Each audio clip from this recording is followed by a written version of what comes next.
Yo he visto señores en coches voladores en China. Efectivamente no son comerciales, no están masivamente, pero ya hay gente volando en coches. Y no solo eso, hay semáforos que se proyectan con hologramas, hay robots por todas partes, te llaman a la puerta y hay un robot que te está trayendo algo. Quiero decir, es otro mundo. Realmente no somos conscientes de que probablemente ya seamos un tercer mundo desde su punto de vista, ¿no? Es reconocer que la universidad no es capaz de ir tan rápido como la sociedad. Lo que pasa es que no es capaz de llevar esa rapidez al aula, sino que eso le cuesta un poco más. O sea, la cantidad de dinero que se mueve en las campañas electorales por unos partidos es obviamente corrupto. Es que no hay otra. O sea, yo he contado esas habas. No hay habas para eso. Es literalmente imposible que un partido honesto tome el poder. Las reglas impiden que el honesto gobierne. La única fórmula para un partido para ganar es hacer trampas. Entonces hay muchas cosas que son muy intrínsecas a la democracia moderna que dicen, no, todo ciudadano es igual. Oye, perdona, que yo voto libre, pero tú no. Tú dependes del Estado. Tu voto no es libre. Tu voto no me cuenta.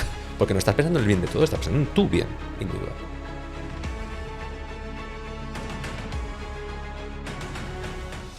Bueno, José, ¿qué tal? ¿Cómo ha ido el viaje por China?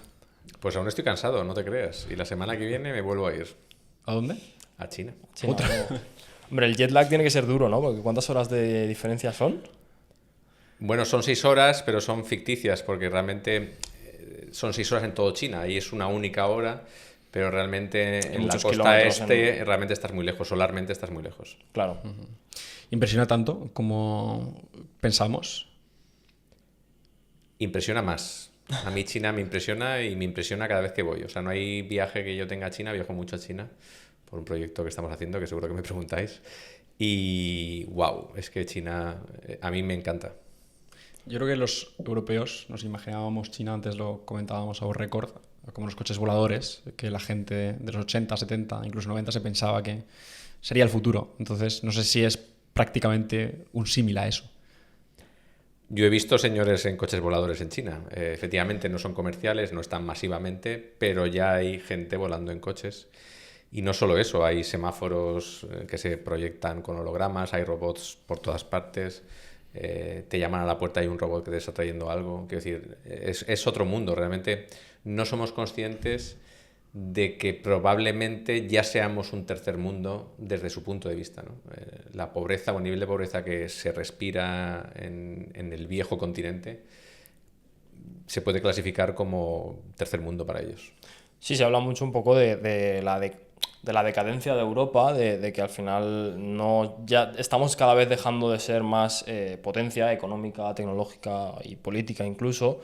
También se habla de la decadencia de Estados Unidos y del surgimiento de China como nueva potencia mundial y como nueva hegemonía mundial a nivel político y económico. Entonces, pues sí, nos lo confirma alguien que ha estado allí. A mí me genera mucha curiosidad el hecho de cómo es la sociedad china, o sea, cómo son las personas allí, cómo es su cultura.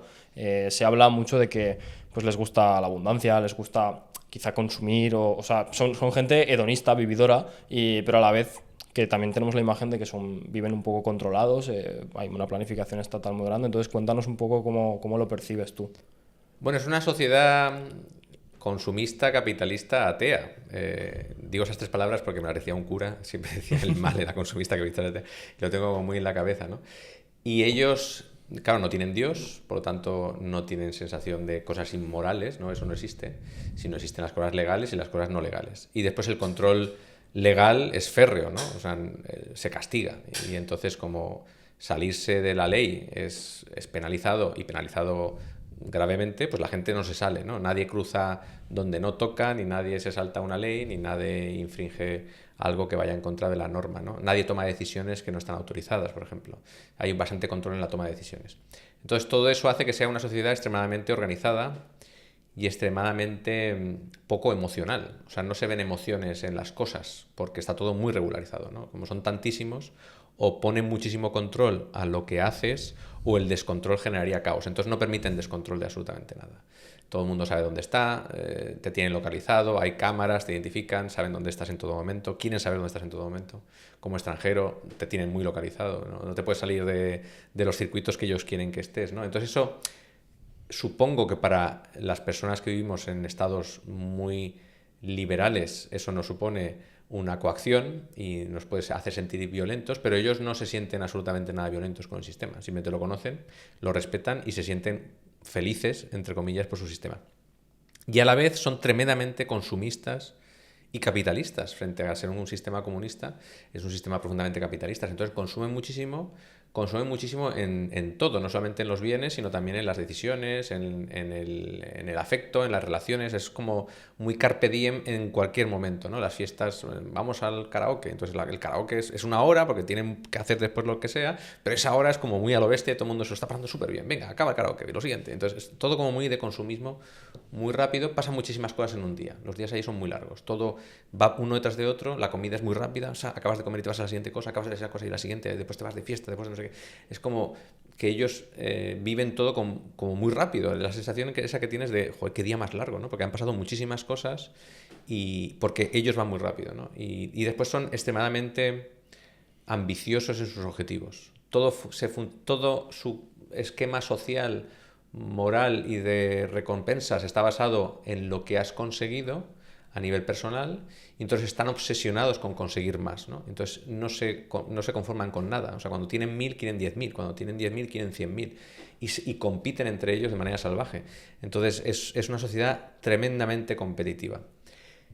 Y entonces en ese proceso tan competitivo, la educación es tremendamente competitiva, los niños están tremendamente presionados desde que tienen 5 años, y entonces yo detecto que hay gente que se queda por el camino. Eso de Europa de no dejaremos nadie atrás, allí no, ahí te dejan atrás, vamos, y te dejan muy atrás, porque solamente los fuertes sobreviven, ¿no? Y entonces, si eres fuerte te va muy bien, porque es extremadamente competitivo y tú eres fuerte, y entonces vas a lo bestia y consigues más, y entonces escalas, porque todo se basa en tu éxito profesional, escalas en la vida social, en la vida sentimental, en la vida política, todo se basa en tu éxito social. Si te quedas un poco atrás porque no eres brillante, porque te va mal los estudios, te vas quedando cada vez más abajo, entonces nunca saldrás de ahí, ¿no? Entonces es un sistema tremendamente generoso con el que sube y tremendamente cruel con el que no es capaz de subir, ¿no? Y en la vida política pasa lo mismo. A mí hay una cosa del sistema político chino que me apasiona, que es el mérito y la capacidad. Allí se lleva a rajatabla. Entonces nadie llega a ministro si no ha pasado primero por el señor que limpia las calles, el encargado de las calles, el encargado de su pueblo, el encargado de su provincia, el encargado de la otra provincia, el encargado de la ciudad más grande, el encargado de no sé qué. Entonces tiene un sistema de escalera en los procesos políticos basado en la obtención de unos indicadores por objetivos. Eres el limpiador de la calle y tienes el objetivo que tu calle esté limpia 99 de cada 100 días. Y alguien te mide, lo has hecho bien, pues al año siguiente ya no limpias una calle, ya limpias un barrio. Tu barrio, tu objetivo es que esté limpio 90 días de cada 100. Si lo consigues, pues ya serás el encargado de limpieza del pueblo. Y van ascendiendo con objetivos. Entonces, claro, esos objetivos ellos van a muerte, porque ascenderán si los consigues. Si no los consigues, ya no vas a ascender jamás en tu vida. Por eso te digo que solamente te dan una oportunidad. Y las grandes figuras políticas del país han sido personas que han empezado en su pueblo con cargos pequeños, que van subiendo del partido, que van ganando confianza, que acaban no sé cuándo, que consiguen sus objetivos y que acaban siendo ministros. Todo el mundo puede alcanzar la máxima categoría social siempre desde donde empiece y siempre con objetivos. Entonces es un sistema, ya os digo, salvajemente competitivo. Yo tengo un par de preguntas. La primera es para hacer una analogía. Hemos visto que en la sociedad americana hay mucho fracaso y muchas veces ese fracaso se ve en drogas, pues sí, el estar adicto a ciertas sustancias que no te favorecen en seguir una vida lo más posible saludable, ¿no? Entonces, no sé si en China esto también se puede ver con este tipo de gente que has dicho que se queda en el camino. Y la segunda pregunta es, ahora que hablas de políticos, creo que te vi en Twitter que llegaste a conversar con uno de los ministros, creo que era el ministro de Cultura chino. No sé qué poder o qué cercanía tienen con ¿quién es el presidente de China? Xi Jinping. Xi Jinping, exacto, que no me salía ahora. Sí, las drogas ahí están prohibidas. Entonces no hay drogas. Como os digo, las cosas que están prohibidas y están hiperprohibidas. Habrá drogas, no sé, en el tráfico negro, pero yo no las he visto, tampoco las he buscado. Pero sí que es verdad que, por ejemplo, como tienen muchas normas, para que os hagáis una idea, los funcionarios públicos no pueden beber en el ejercicio de sus funciones. Lo tienen prohibido, entonces no pueden beber. Ahora hubo un escándalo en no sé qué provincia porque el gobierno o la alcaldía o algo así había invitado a todos sus estos a celebrar algo y se habían gastado demasiados yuanes y eso generó un escándalo. Y entonces la reacción del partido siempre es muy rápida. Han prohibido las comidas de confraternización en los puestos públicos. Entonces ya ni comen ni beben. O sea, ya os digo, es un sistema muy, muy controlado hacia el éxito. Solamente pueden trabajar. Entonces, sí que es verdad que en su ámbito no profesional, un funcionario público puede beber alcohol. Entonces se emborrachan mucho. O sea, la reacción es que cuando están fuera de su ámbito profesional, te sales fuera de ese ámbito y te vas a su casa. Entonces beben como cosacos, porque el alcohol sí que está permitido, no las drogas, pero el alcohol sí. Y entonces lo consumen. Lo mismo pasa, por ejemplo, con la prostitución, también está prohibida. El juego está prohibido. Entonces nadie juega. Ni hay prostitutas, eso no existe en China porque está prohibido, ¿no? ¿Habrá prostitución? Pues seguro, pero no en los circuitos oficiales, ni legales, ni demás. Y después, políticos. Los políticos ya os digo que tienen una carrera de ascenso basada en el mérito y la capacidad muy estricta. Para que os hagáis una idea, Xi Jinping, el presidente, este hombre empezará en su pueblo, que no sé cuál es, avanzará en su pueblo, que no sé cuál es, avanzará a una ciudad, que no sé cuál es, lo hace todo muy bien, va cumpliendo los objetivos, y llega un momento que lo ponen de gobernador de la provincia de Zhejiang, que nadie conoce dónde está la provincia de Zhejiang, pero este hombre, siendo gobernador de la provincia de Zhejiang, crea una empresa que se llama Alibaba, que sí que os sonará, AliExpress, es el Amazon asiático, sí. Es más grande que Amazon, mucho más grande que Amazon. Esto lo crea Xi Jinping en Zhejiang. Claro, eso genera una revolución económica del retailing brutal en su región. Esa región de repente crece en todos los rankings y él consigue todos sus objetivos multiplicados por 10. Y entonces, como se basa en el mérito de capacidad, lo siguiente es ser gobernador de Shanghái, que es uno de los grandes puestos de la administración, porque Shanghái es una de las grandes economías, junto con Beijing. Entonces asciende a gobernador de Shanghái. Como gobernador de Shanghái consigue que Shanghái sea el primer puerto mundial, otro gran éxito de Xi Jinping, y acto seguido lo nombran vicepresidente del gobierno. Mérito y capacidad, ¿eh? Porque ha hecho esto bien, porque ha conseguido Alibaba, porque no sé cuándo, porque no de vicepresidente, pues consigue que durante, no sé si 10 años seguidos, él es el vicepresidente económico, la economía china crezca por encima del 10%, supera todos sus objetivos, presidente. Máximo poder absoluto. Es una máquina. Es una bestia. O sea, él consigue siempre sus objetivos, jamás ha fallado. Presidente. Bueno, pues estando en Zhejiang, coincide con un señor que es el rector de una universidad. Y este rector es su ministro de Educación, Yuan Jinpeng. Quiero decir, está basado en la confianza. Un señor que ha sido rector y consiguió que su universidad se colara en el top 200. Un señor que después consiguió que no sé qué. Un señor que no sé qué. O sea, lo mismo. Es otra carrera, porque es la carrera académica, que siempre ha conseguido sus objetivos, que coinciden en el espacio-tiempo en una región. Uno hace muy bien su trabajo, el otro también, y se vuelven a buscar, ¿no? Y ahora es el ministro de Educación, una de las 10 personas más poderosas del mundo, porque controla la educación de 600 millones de personas, o sea, un volumen brutal, ¿no? Entonces, este señor, Yuan Jinpeng, que he tenido la ocasión de estar con él 2 veces, la última la semana pasada, una de las 10 personas más poderosas del mundo, tiene una conversación increíble. O sea, no es una persona cualquiera, es una persona intelectual, que habla inglés, que habla muchos idiomas, que está perfectamente preparada, que ha sido profesor, que ha sido científico, que es un top científico, que ha sido rector. O sea, es una persona increíble, porque el sistema chino solamente pone a los mejores delante. Y entonces, sin ánimo de comparar nuestros políticos actuales, pero el político medio occidental es mediocre, mientras que el político chino es brillante. Entonces lo aprecias enseguida. Ellos tienen una calidad humana y una calidad intelectual y enseguida te cogen la información y enseguida te plantean una solución y enseguida son capaces de resolver, ¿no? Porque ellos, ya os digo, es que es un sistema basado en el mérito y la capacidad. Por supuesto hay corrupción y por supuesto hay tráfico de influencias y por supuesto pasan cosas. Pero el mecanismo tiene los suficientes mecanismos que son muy dictatoriales, porque es una dictadura, como para que si eso salta, se elimina. Otra cosa es que no lo quieran hacer saltar, ¿no? Otra cosa es que permitan la corruptela de una determinada manera, ¿no? Que lo permiten. Pero en el momento que deciden que se han pasado de la raya, entonces lo cortan de raíz, ¿no? El anterior ministro de Educación acabó en la cárcel, o sea, quiero decir, porque había una corrupción basada en una serie de datos de favor, se detecta y detienen a 800 personas en esa operación. O sea, ellos no tienen tapujos para atacar la corrupción. De hecho, ellos no entienden la tolerancia occidental hacia la corrupción.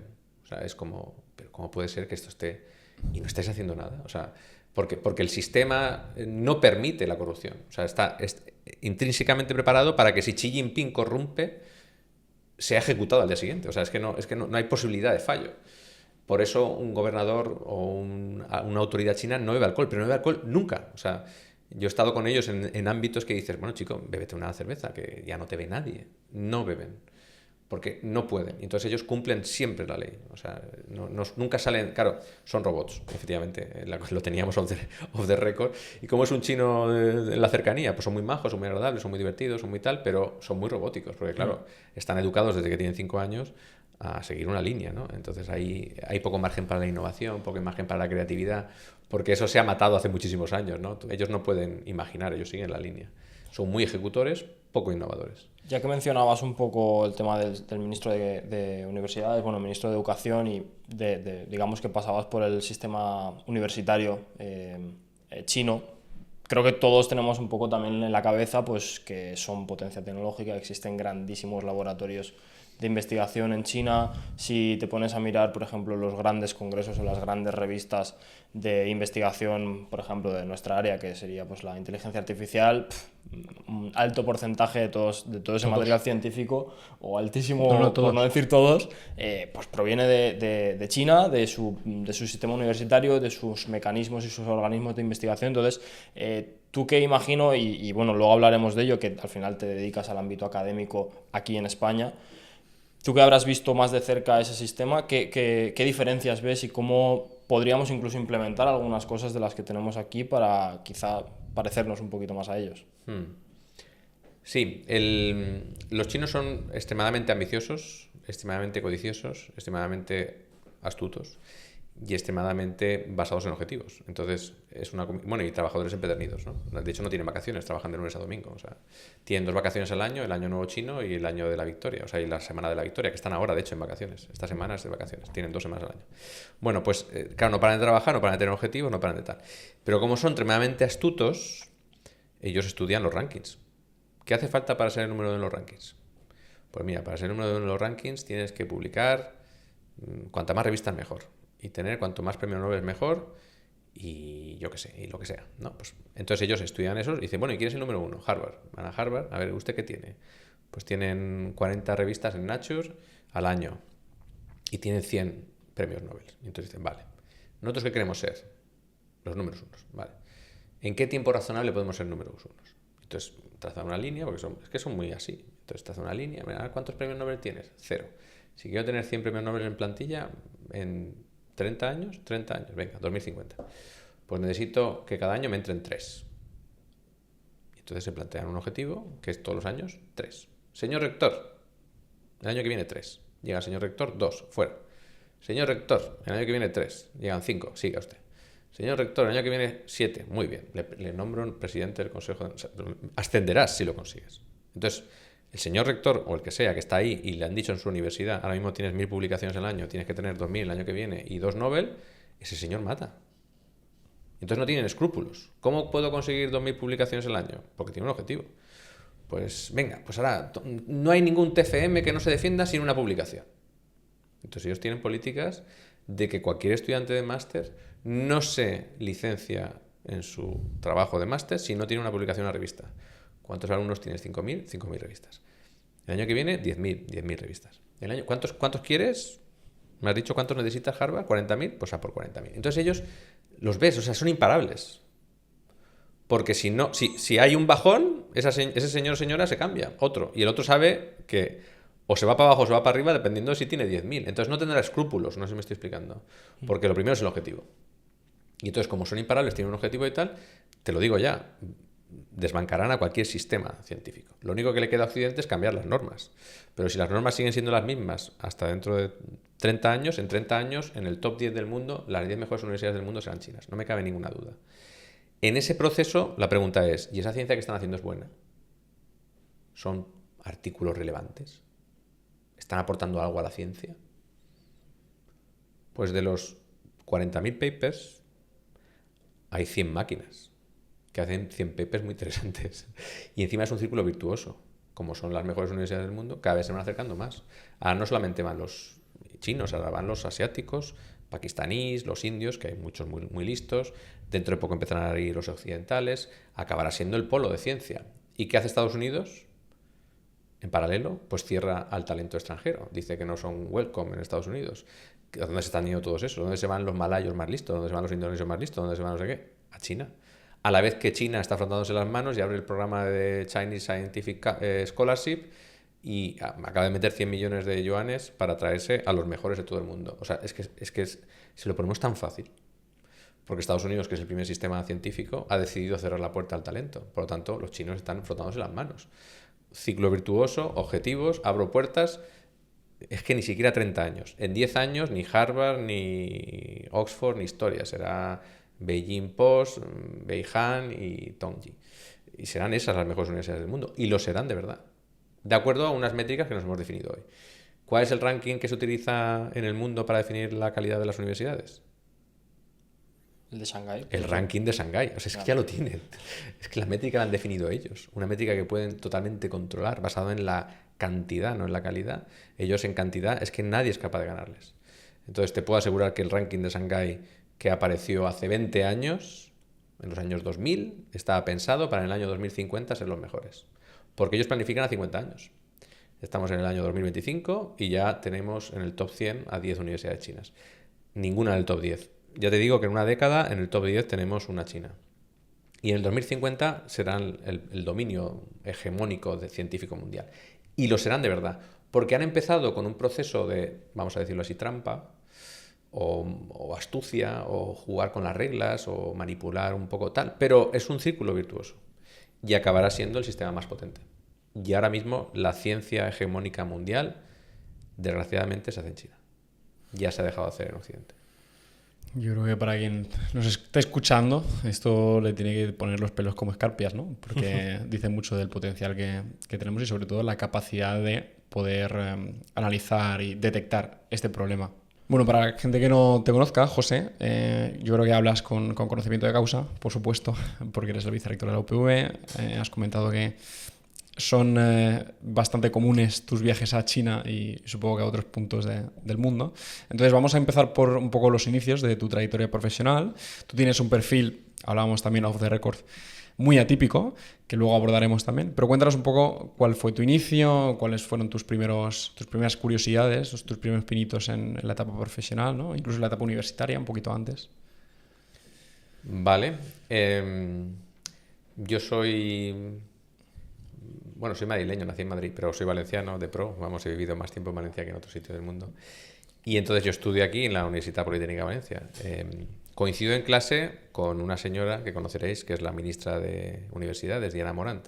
Somos compañeros de promoción. Ella iba conmigo al grupo de primero y, bueno, somos, no diría que íntimos, pero hemos sido compañeros de clase.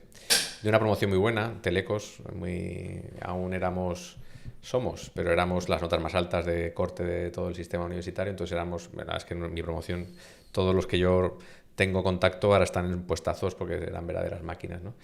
Y entonces, yo antes de empezar la universidad, o sea, de niño, he sido siempre una persona tremendamente curiosa, o sea, inquieta, apasionada por el conocimiento, y por qué papá, y por qué papá, y por qué papá, y abre esta caja, y por qué, y abre estos cables, y por qué, y no sé qué.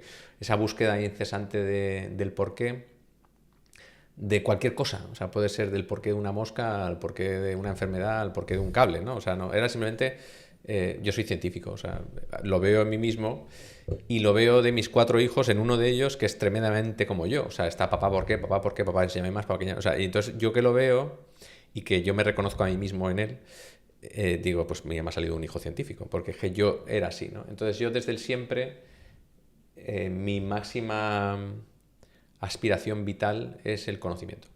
Tú me dices comer, no. Las relaciones sociales tampoco. El conocimiento.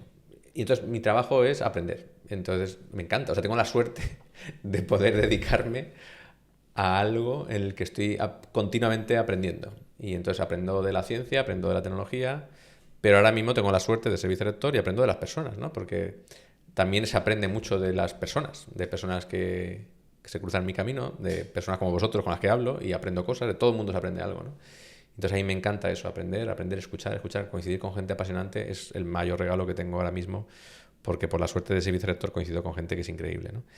Y entonces en ese proceso de aprendizaje, como era un chico muy listo y primero de promoción y primero del sistema español de Teleco, o sea, un verdadero crack, me dan una beca cantera, que era una beca que existía entonces para los mejores de cada promoción. Entonces me dicen, si quieres, eres el primer promoción, te podemos dar una beca cantera. Y entonces te daban un cheque en blanco para investigar lo que te diera la gana. Tú imagínate la suerte para alguien que le encanta aprender, que te digan, aprende de lo que quieras, que yo te pago por hacerlo. Tú imagínate, yo estaba como diciendo, joder, me ha tocado la lotería. Y entonces me puse a ver sobre qué aprendía. Y conforme lo que me estaba gustando y como me había llevado a la vida, porque me había ido Erasmus y entonces había coincidido con un señor que hacía cosas para Orange, y entonces ya había empezado con las cosas móviles, pues empecé a jugar cosas de tecnología y de celulares y de móviles y demás. Y es una anécdota que siempre cuento porque entonces yo miré dos cosas que me llamaban la atención. Uno eran las comunicaciones móviles, que allá por el 2003, que yo estaba en esta fase, pues era lo más de lo más, ¿no? Estábamos definiendo la 3G, o sea, imagínate, habéis nacido, pero erais muy pequeñitos. Y entonces estaba esa cosa, y después había unos locos, que además me acuerdo perfectamente de estar en unos cursos online, los primeros cursos masivos online, yo los seguí, de la Universidad de Cambridge, sobre inteligencia artificial, Machine Learning se llamaba entonces, aplicada al procesado natural del lenguaje.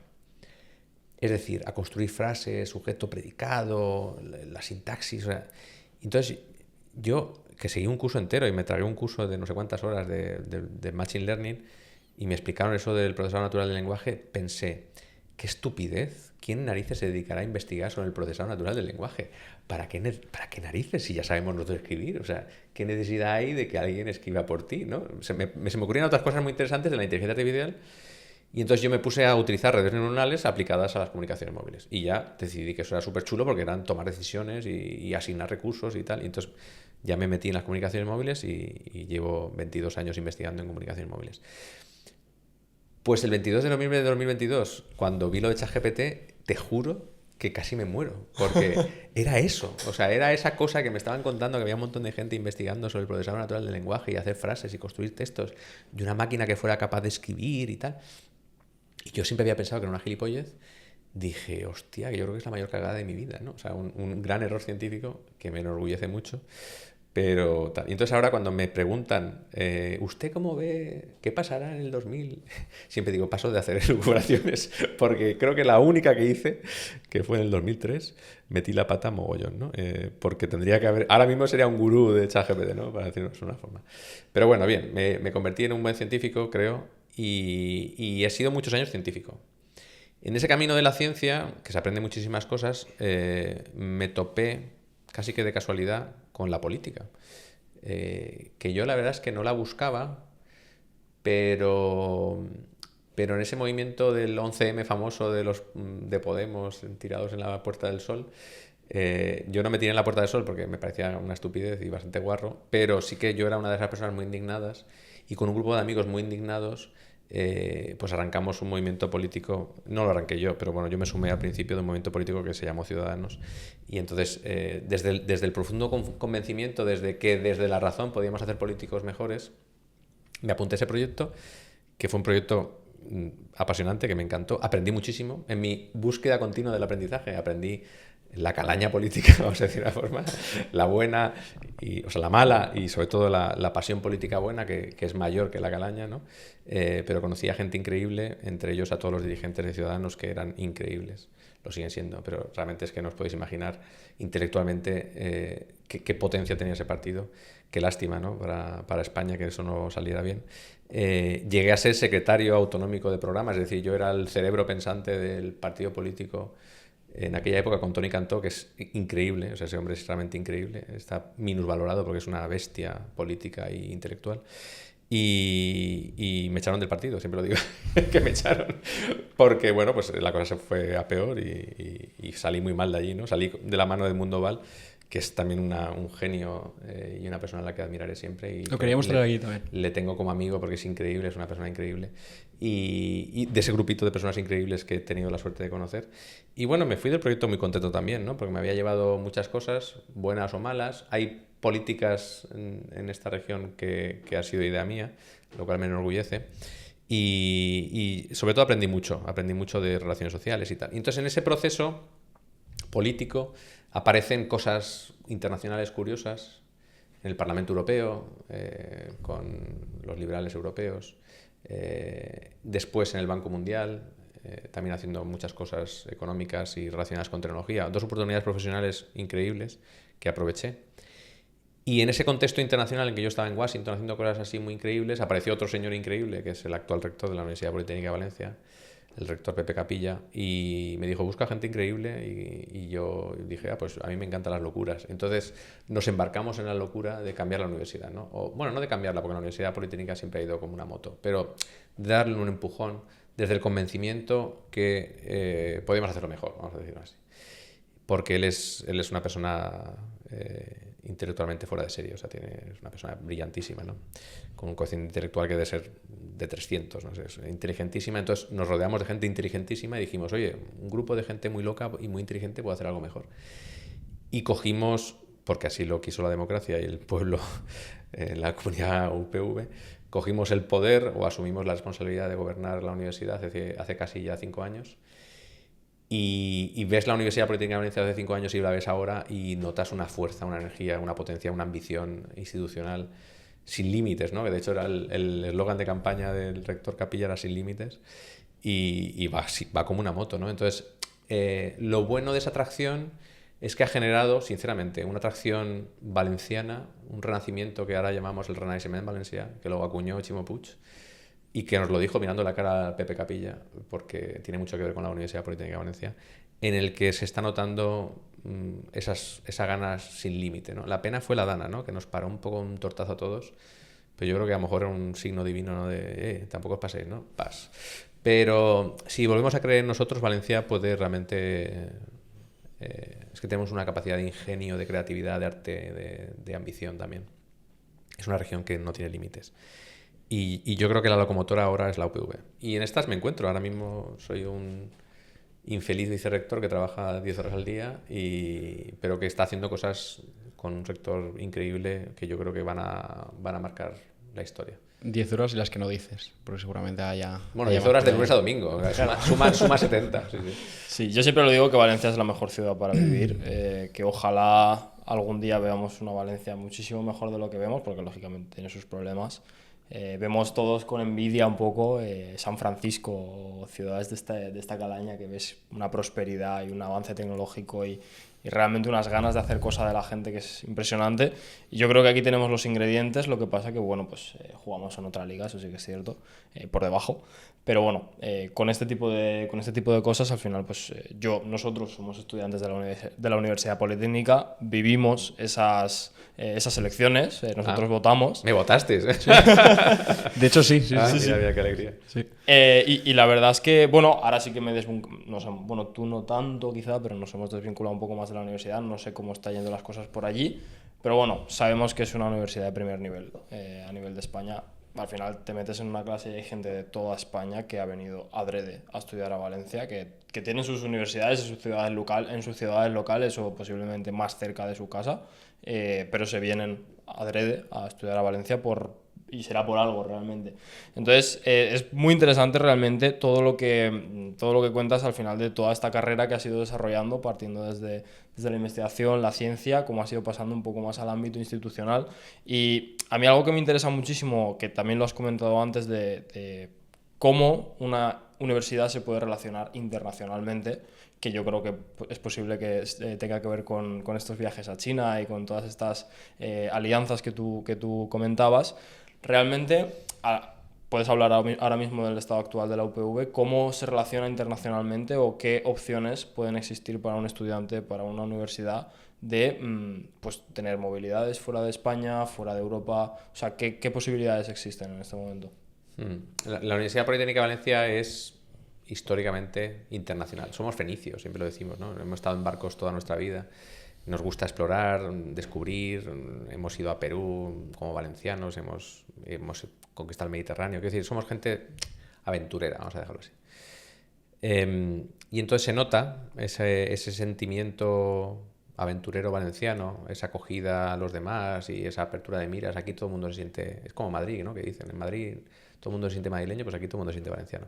Eso no es así en todas partes, ¿eh? Lo digo porque puedes pensar que es así en todas partes, pero no es así en todas partes. Pero en Valencia la gente realmente es capaz de desarrollar un proyecto vital sintiéndose de aquí a llegando hace un mes, ¿no? Entonces, eso que es parte de la esencia valenciana está impregnando a la esencia de la ciudad y la esencia de las universidades, no solamente de la Politécnica, la Universidad de Valencia también. De hecho, Valencia es capital Erasmus durante varios años seguidos. Este año no lo han dicho, pero seguramente también. Es decir, somos la ciudad que más Erasmus acoge de toda Europa, que se dice pronto, ¿no? Y aquí vienen casi 8.000 chavales de todas partes de Europa a estudiar todos los años, 8.000, que también se dice pronto. Por eso las fiestas Erasmus son tan buenas, porque aquí hay 8.000 personas deseando salir de fiesta, ¿no? Eso son muchas. Siempre he dicho que si fuese de algún país que no fuese de España y tuviese que irme de Erasmus, vendría a Valencia. Claro, Siempre. Es obvio. Totalmente. ¿No? Es obvio. Entonces aquí, bueno, hay mucha gente que viene. Para que te hagas una idea, en la Universidad Politécnica de Valencia, el 24% de la gente que estudia en la Universidad Politécnica de Valencia no es de Valencia. 24%. El sistema, claro, si te comparas con Harvard, que es el 80 y tantos, pues no es mucho. Pero en el sistema español es muchísimo. Y en el sistema europeo es un número relativamente alto.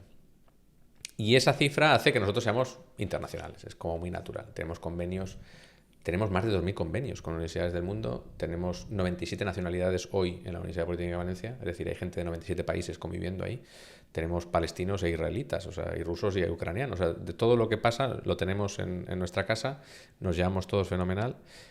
Porque somos gente que busca el conocimiento, no busca los problemas. Y entonces ese espíritu internacional hace que sea muy fácil ser el vicerrector internacional, que es lo que soy. Claro, entonces a mí me resulta muy fácil, porque es una universidad que cree en la internacionalización. Siendo que cree en la internacionalización, sinceramente, siempre tenemos un freno, a veces, en nosotros mismos. Lo has comentado antes. Ojalá despeguemos y tal. Tenemos cierto complejo, como, no sé, somos de segunda. Y ese complejo, que no es real, es totalmente irracional y es mucho de las grandes depresiones de España que vienen del siglo XIX, ese complejo de inferioridad se te quita enseguida cuando viajas. Es que yo, que soy muy viajado, os puedo asegurar que nuestro sistema universitario es buenísimo, pero no es astuto. ¿Os acordáis de los chinos? Nosotros no tenemos esa ambición como país de decir, hey, que tenemos que tener una universidad en el top 100 del mundo. Si la tuviéramos y nos pusieran todas las pilas y todos a remar en esa dirección porque quisiéramos serlo, lo seríamos, porque es que somos muy buenos. Pero no hay esa ambición. Pensamos que, bueno, estamos en el top 500, pues ahí es donde tenemos que estar, ¿no?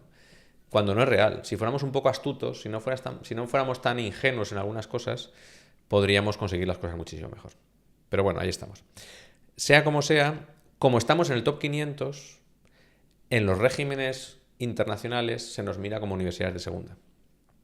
Nadie en Pakistán potente, un cerebro pakistaní, no se quiere venir a la Universidad Politécnica de Valencia, se quiere ir a Harvard o a Oxford. O si no, a la Universidad de Chalmers en Suecia. O si no, pues se van a Aachen en Alemania. O si no, pues a lo mejor se quedan en Milán.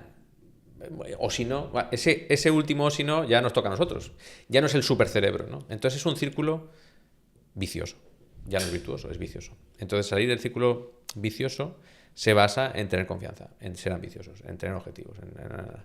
Y en esas está la Universidad Politécnica de Valencia.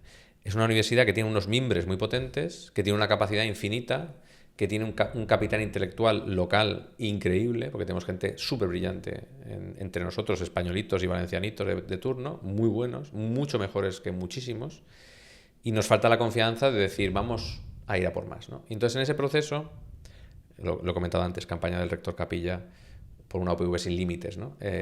Arrancamos una ambición, y entonces esos sin límites se han traducido en que vamos a abrir un campus en China. Eso se dice pronto, pero nos vamos a la Silicon Valley China y la semana que viene vuelvo a ir a China porque viene el ministro de Exteriores a inaugurar el centro, ¿no? Y dentro de menos de un año estaremos dando clase en China con la puerta abierta a los valencianos. El valenciano que quiera estudiar se puede venir con nosotros al campus de Valencia, al campus de Gandía, al campus de Alcoy o al campus de Hangzhou en China, ¿no? Y eso es una bomba, realmente. Eso no sabía, es una pasada. Es una pasada, sí, ¿no? sí. Y además vamos con la mejor universidad del mundo en aeronáuticos porque hemos puesto el foco en lo que somos mejores, ¿no? Que es en aeronáuticos. Y nos vamos a China, ¿no? Pero es que vamos a abrir también algo en Miami, ¿no? O sea, no es que no nos guste Estados Unidos, nos encanta Estados Unidos. Hemos firmado más acuerdos que nunca, tenemos más doctorandos que nunca internacionales, estamos en la mejor alianza europea de universidades. Es decir, la universidad realmente va como una moto. Y eso se traducirá, seguro, en que dentro de poco seremos top 300 en lugar de top 500 y dentro de, si seguimos así, seremos top 100, ¿no? O sea, será una consecuencia natural, con ambición y con círculo virtuoso. Ojalá el siguiente equipo de rectores que venga y que continúe el rector Capilla sea tan ambicioso y siga con esa ambición y siga mirando al futuro y siga respetando las raíces pero mirando más y con ganas de comerse el mundo, ¿no? Y después también hemos tenido una suerte valenciana, que es que todos los gobiernos de izquierda y de derechas que hemos tenido, del PP y del PSOE, siempre han sido lo suficientemente abiertos de miras como para pensar que las universidades merecían una buena financiación. Entonces Valencia tiene muy buena financiación universitaria, de las más altas del sistema español, a costa de que Valencia invierte mucho en sus universidades. Y eso se traduce en innovación, en generación de conocimiento, en gente muy potente, en lo que estamos viendo, ¿no?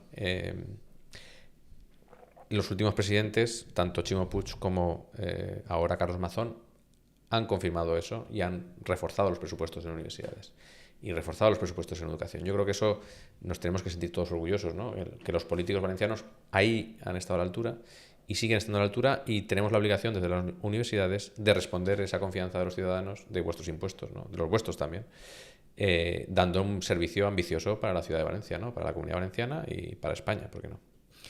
En esa etapa que comentabas de extensión de la universidad, incluso también extensión del conocimiento, yo también te quiero preguntar por áreas concretas. ¿Cómo la universidad, porque te escuchaba hablar de potenciar, elige potenciar qué rama específica? También comentabas el apartado aeronáutico, ¿no? En el nuevo campus que vais a abrir allí en China. Porque yo creo que, y te pongo mi caso, a mí, por ejemplo, lo hablábamos off the record también, cuántas cosas se pierden en el podcast. Sí. A mí me encantan las finanzas y de hecho, hace 2 años estaba estrujándome la cabeza de cómo aplicar inteligencia artificial al mundo de las finanzas, ¿no?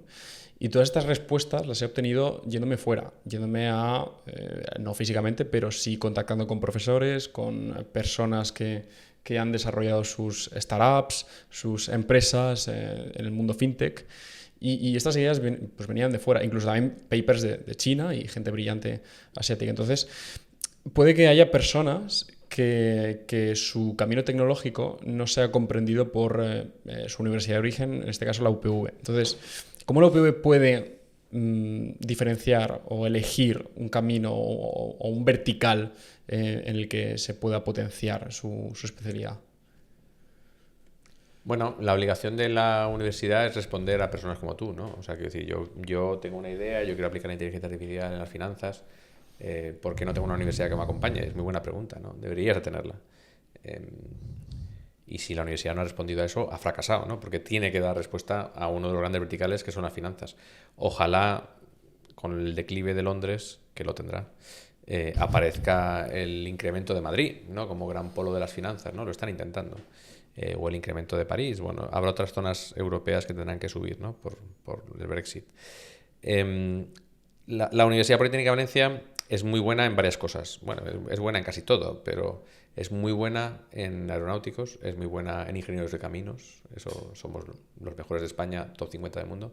Somos muy buenos en bellas artes, tampoco lo sabe la gente, top 50 del mundo. Somos muy buenos en agro y en agrotecnologías, food technologies. Muy buenos. Es lógico, Consum y Mercadona, es que esto es Valencia. O sea, Valencia produce, sabe producir y sabe mucho de logística de la producción. Esos grandes sectores, que son los que Valencia es realmente buena, potente, diría yo, se complementan con otros no menos importantes, y no menos importantes ahora, que es por sobre todo la parte industrial y automotriz. Porque está la Ford, pero también está la Gigafactoría y hay una industria secundaria muy potente en la región valenciana. Tenemos a la PLD haciendo satélites, o tenemos cosas que aquí dices, wow, qué pasada, ¿no? Y entonces, en el sector aeronáutico, en particular, se junta la industrial, porque tienes que construir unos equipos industriales muy potentes con las tecnologías más punteras en construcción. Se junta la mecánica, tenemos una ingeniería mecánica también muy buena, motores, tenemos el CMT, que es uno de los principales institutos del mundo en termofluidos y en motores térmicos. Se juntan las comunicaciones, porque hay mucho de teleco, yo soy teleco, vosotros también, aquí hay 3 telecos, pero claro, esos aviones tienen muchísima tecnología, no solamente electrónica, sino telemática, de comunicaciones, etcétera, etcétera. Y por supuesto se junta la parte de aeronáutica, ¿no? Propia del diseño de las estructuras y de los fluidos de la aeronáutica y tal. Entonces ahí aparecen muchas cosas. Pero ojo, que esos aviones tienen muchísima inteligencia artificial. Entonces el programa que montamos para Hangzhou, para el campus de Hangzhou, ya podemos llamarlo así, es un programa que tiene 3 grandes bloques o pilares. Uno es la inteligencia artificial, curiosamente. Otro es la parte de motores, aeronámica e industrial, y otra parte es la parte de comunicaciones y teleco. No es pequeño, ¿eh? No está pensada para hacer agro o para hacer civil engineering o caminos, pero el resto de la Universidad Politécnica está muy representado en eso, y de hecho presentamos un programa de 14 títulos, o sea, es bastante amplio, es una escuela muy grande. Pero, perdona que te interrumpa, ¿cómo se elige eso? Pues entre otras cosas por el match con el otro. O sea, nuestro contraparte chino es la Universidad de Beijing, que es la número 1 del mundo en aeronáuticos. Entonces, ellos son aeronáuticos y tienen estudios relacionados a dotarle al avión de todo lo que necesita para ser el mejor avión. Entonces, nos juntamos 2 y vemos dónde nos parecemos más. Y ahí aparece un campus internacional conjunto que ellos montan para dar cabida a la gran demanda de formación que tienen de los propios ciudadanos chinos, pero también para atraer ciudadanos extranjeros que tienen que aumentar la capacidad productiva china, ¿no? Entonces, ellos están deseando que aparezcan argentinos, bolivianos, o peruanos, o españoles, o franceses o alemanes, ¿no? Es un campus internacional pensado para atraer gente de todas partes, ¿no? En esas temáticas en particular. Podrían haber sido otras, pero este campus en particular, que está pensado para 2.000 personas, está en torno al avión, para que nos hagamos una idea. ¿Por qué también? Porque Hangzhou es la ciudad china que tiene el permiso chino para hacer la elevación de drones y el tráfico de personas y materiales y mercancías a 1 kilómetro de altitud. Entonces allí ya están volando drones, por eso te he dicho, he visto drones volando con personas, claro, porque es justo Hangzhou la que tiene permiso chino para que se empiecen a mover drones con mercancías y personas elevándose en vertical, estando a 1 kilómetro de altitud y moviéndose en un plano distinto al de la carretera, ¿no? Entonces eso está pasando en China. En China están haciéndose coches voladores y la UPV se suma a ese proyecto del coche volador, ¿no? Es espectacular, pero es lo que está pasando, ¿no? Igual que Shenzhen tiene la libertad o el permiso del chino para los coches autónomos. No lo tiene en otra zona, pero justo ahí es donde está probándose el coche autónomo, ¿no? Y entonces eso y otra ciudad que no recuerdo cómo se llama. Pero vamos, dos puntos chinos tienen permiso de coche autónomo y hay muchísimo coche no conducido. Y los ves porque están haciendo las pruebas allí. San Francisco en Estados Unidos sería el equivalente. Eso es el motivo del proyecto. Más allá de eso, la universidad, como todas, tiene unos procesos continuos de detección de necesidades académicas y de respuesta a la sociedad. Y es nuestra obligación responder a la sociedad. Si la sociedad valenciana no está respondiendo a las fintech, está fallando a la sociedad valenciana. Porque ahora mismo en las tecnologías financieras hay muchísimo dinero y tendremos que generar gente capaz de hacerlo y que no se tengan que ir a la Universidad de Manchester a estudiar esto, sino que lo puedan estudiar en la Politécnica de Valencia o en la Universidad de Valencia, ¿por qué no? Y en esos procesos estamos, ¿eh? Todos los años aparecen títulos nuevos, se cierran otros, aparecen unos, conforme avanza la sociedad. No hemos respondido aún a esto, pero por ejemplo sí que estamos haciendo cosas de marketing inteligente o de otro tipo de dominios que antes no existían. Por ejemplo, de gestión de la movilidad, de gestión de la resiliencia ante las situaciones catastróficas. Esos títulos que antes no existían se están haciendo ahora.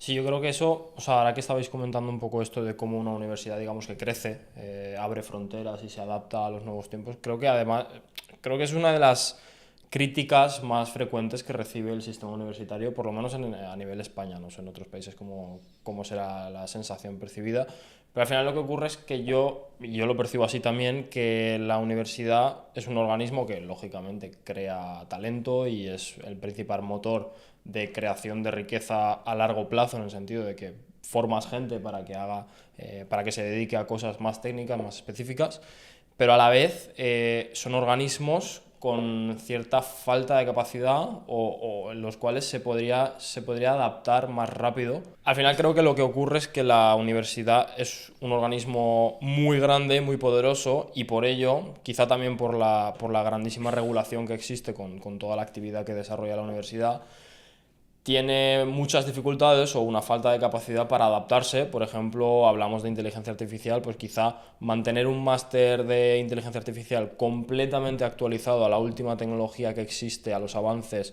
y que realmente tú cuando estudias el máster en el año 2025 salgas con la última tecnología, con los conocimientos más recientes de todo lo que ha pasado en inteligencia artificial, quizás es complicado. Ya digo, yo creo que mi visión es que principalmente sea por quizá el exceso de regulación que existe con las universidades, pero bueno, tú que te dedicas a ello y entiendo que es tu pan de cada día, ¿cómo percibes eso y quizá cómo ves también que se puede mejorar en este ámbito esta capacidad de adaptación de las universidades? Claro, la universidad es que es una institución que tiene 5 siglos, ¿no? Es vieja y por lo tanto está oxidada. Desde hace muchísimos años, desde su origen, es un sitio en el que se junta gente ávida del conocimiento.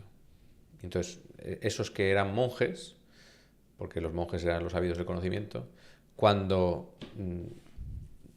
Es que yo siempre lo cuento así, pero es que es verdad. Cuando les echan por ser malos monjes y por ser en muchos casos bastante borrachos, ese grupo de monjes borrachos echados del convento, que siguen anhelando el conocimiento y los libros y tal, y que se dedican a escribirse cartas y epístolas, explicándose lo que han descubierto cuando mezclan la cebada con otra bacteria y sale una cosa que es alcohólica y que está buenísima, porque empiezan escribiéndose cartas de cómo hacer cerveza, imagínate. Ese grupo de intelectuales se encierra en un espacio en el que tienen autonomía universitaria, o sea, es decir, este es nuestro espacio, heredado de la época medieval, y empiezan a montar las normas que ellos les entran en las narices para definir su conocimiento. Es decir, nadie te dice como universidad, de hecho es lo que siempre defendemos rigurosamente, la autonomía universitaria. O sea, oye, que nosotros somos unos monjes borrachos, déjanos en paz, que definimos nuestras propias normas. Eso de responder a la sociedad, eso de adaptarnos a los tiempos, oye, que somos unos monjes borrachos y hacemos lo que nos da las narices. Quiero decir, la universidad en su corpus defiende la verdad y el conocimiento y la tradición y la búsqueda incesante de la filosofía del conocimiento. Claro. Cuéntame cosas de las fintech o de la IA. ¿Qué me estás contando? Vamos a aprender sobre el conocimiento, ¿no? Quiero decir que hay que entender que la universidad no es un músculo rápido, porque no debe de serlo. Tiene que ser la paz del conocimiento y los tiempos del conocimiento. Eso se tiene que compensar con la empleabilidad, la productividad. Oye, que somos una sociedad que invierte mucho dinero en ti, no me toques las narices y responde, ¿no? Entonces, pero hay un contrapeso de que no tenemos por qué a lo mejor enseñarte la última tecnología de inteligencia artificial, sino que tenemos que enseñarte algoritmia y redes neuronales y que entiendas muy bien cómo funciona, que ya en 2 semanas te aprenderás tú cómo funciona ChatGPT. ¿Sabes lo que aprende qué hay detrás de ChatGPT? Esos algoritmos que tienen 25 años de procesador natural del lenguaje y las matemáticas que hay detrás, que después ChatGPT lo aprendes en 2 semanas, ¿no? Porque, joder, te has peleado con lo difícil, que es entender el core de lo que hay detrás. Entonces, hay cierta resistencia a irse a lo último. Pero a la vez, en las universidades, al menos, sobre todo en España y en Europa en general, es donde más innovación se hace. O sea, que realmente donde el conocimiento reside, en el pico del conocimiento también están las universidades. Entonces tenemos profesores que son altamente científicos, que están en el pico del conocimiento, pero que tienen que bajarse al fango de explicarle los fundamentos de las redes neuronales a los alumnos para que entiendan ChatGPT. Pero ellos no están en ChatGPT, están en ChatGPT multiplicado por 5, ¿sabes? Están en otro punto del conocimiento. Pero tienen que bajar abajo, porque el chaval que entra en tu aula no tiene ni idea ni de qué es una red neuronal, ¿no? Entonces, también cuesta a veces a los profesores bajar al fango de coger al chaval de 18 años que no tiene ni idea y subirle hacia el conocimiento, porque él lo tiene muy arriba, ¿no? No sé si me estoy explicando. Sí. Entonces es complicado. Yo he de reconocer que la universidad no es capaz de ir tan rápido como la sociedad, pero que sí que va tan rápido como la sociedad. Lo que pasa es que no es capaz de llevar esa rapidez al aula, sino que eso le cuesta un poco más. Entonces, cuando el alumno se acerca no al aula, sino a los laboratorios, a los profesores, a los científicos, se da cuenta de que en la universidad están pasando cosas increíbles, que no se corresponde con lo que pasa en el aula, que está como 5 o 6 años detrás, porque eso nos cuesta un pelín.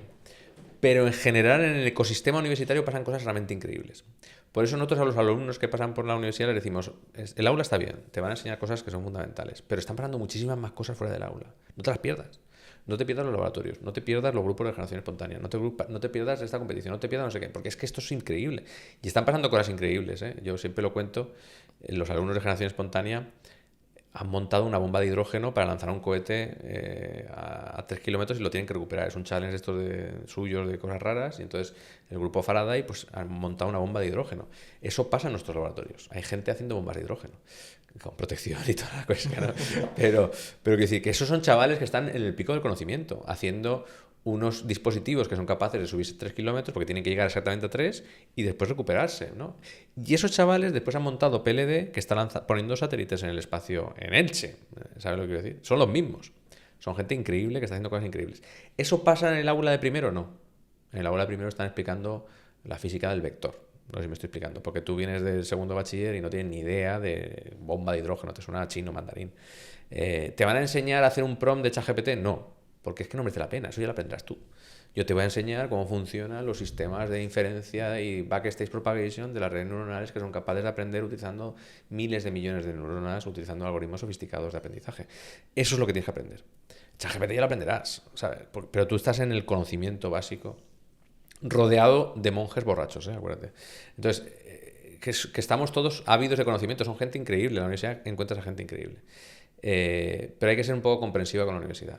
Va a su ritmo, es una entidad fundamental, ávida de conocimiento, que coge un producto y lo saca en el mejor estado posible, que hace las cosas muy bien porque lleva 500 años haciéndolo, lo sabe hacer bastante bien, pero que necesita unos tiempos de adaptación que a lo mejor no son los deseables. Eso, la crítica la entiendo, y la puedo compartir. ¿Sería capaz de darte una respuesta a cómo mejorarlo? Es complicado. A ver, es cierto que la tecnología nunca ha avanzado tan rápido como avanza hoy en día. Esa es la sensación que yo tengo. Entonces, quizá por eso también pues le esté costando más. Yo, en general, mi lectura también es que pienso que, y aquí va a lo mejor un poco una opinión un poco impopular, es que la universidad incluso debería ser más exigente todavía. En el sentido de... Antes existían los grados de 5 años, que era una licenciatura en vez de un grado. Y durante esos 5 años la gente realmente se dejaba la piel estudiando y yo tengo la sensación de que con el tiempo ha ido rebajándose el nivel de exigencia o democratizándose un poquito más o humanizando un poquito más los estudios, quizá. Eso una, y luego yo añado otra. Creo que las empresas cada vez invierten más en investigación. Cada vez fichan a doctores que estaban trabajando toda su vida en la universidad para llevárselos a sus equipos de investigación con sueldos por las nubes. De hecho, yo tengo la opinión de que las universidades todavía tienen sentido a día de hoy por la gente que se ha quedado en la universidad, que es igual o más de brillante que las empresas, que las empresas privadas han incorporado. Porque ¿quién no nos dice antes, cuando te preguntaba José, lo de por qué la universidad no elige o no puede ensancharse en todos los campos posibles, ¿no? Y potenciar todos a la vez? ¿Quién nos dice que JP Morgan mañana saque una titulación no oficial, por supuesto, porque tendría que ser acreditada por no sé qué organismo, y toda la gente interesada en aprender algoritmia, que vaya desde un conocimiento básico, recién salido del colegio, hasta un conocimiento donde pueda implementar sus propios algoritmos para sacar rédito de carteras de inversión, no escoja esta opción? Entonces, combinándolo con tu teoría de que tienen que ser más exigentes, que es cierto que ha perdido mucha exigencia la universidad hoy en día, yo creo que esto también es un punto a tener en cuenta. Sí, es una reflexión que tenemos en la academia, o la academia cambia o el mundo nos pasará por encima porque va muy rápido. Esa es la diferencia, va muy rápido. Y esto mismo que planteas tú ya está pasando, porque ya tienes la Huawei Academy, la Qualcomm Academy, la Amazon Academy, la Google Academy, y dentro de poco esas academies dirán, ¿para qué quiero un título oficial? Si tengo esta academy y me vale para lo que yo necesito, que es mañana ponerme a programar, ¿sabes? Eso es cierto.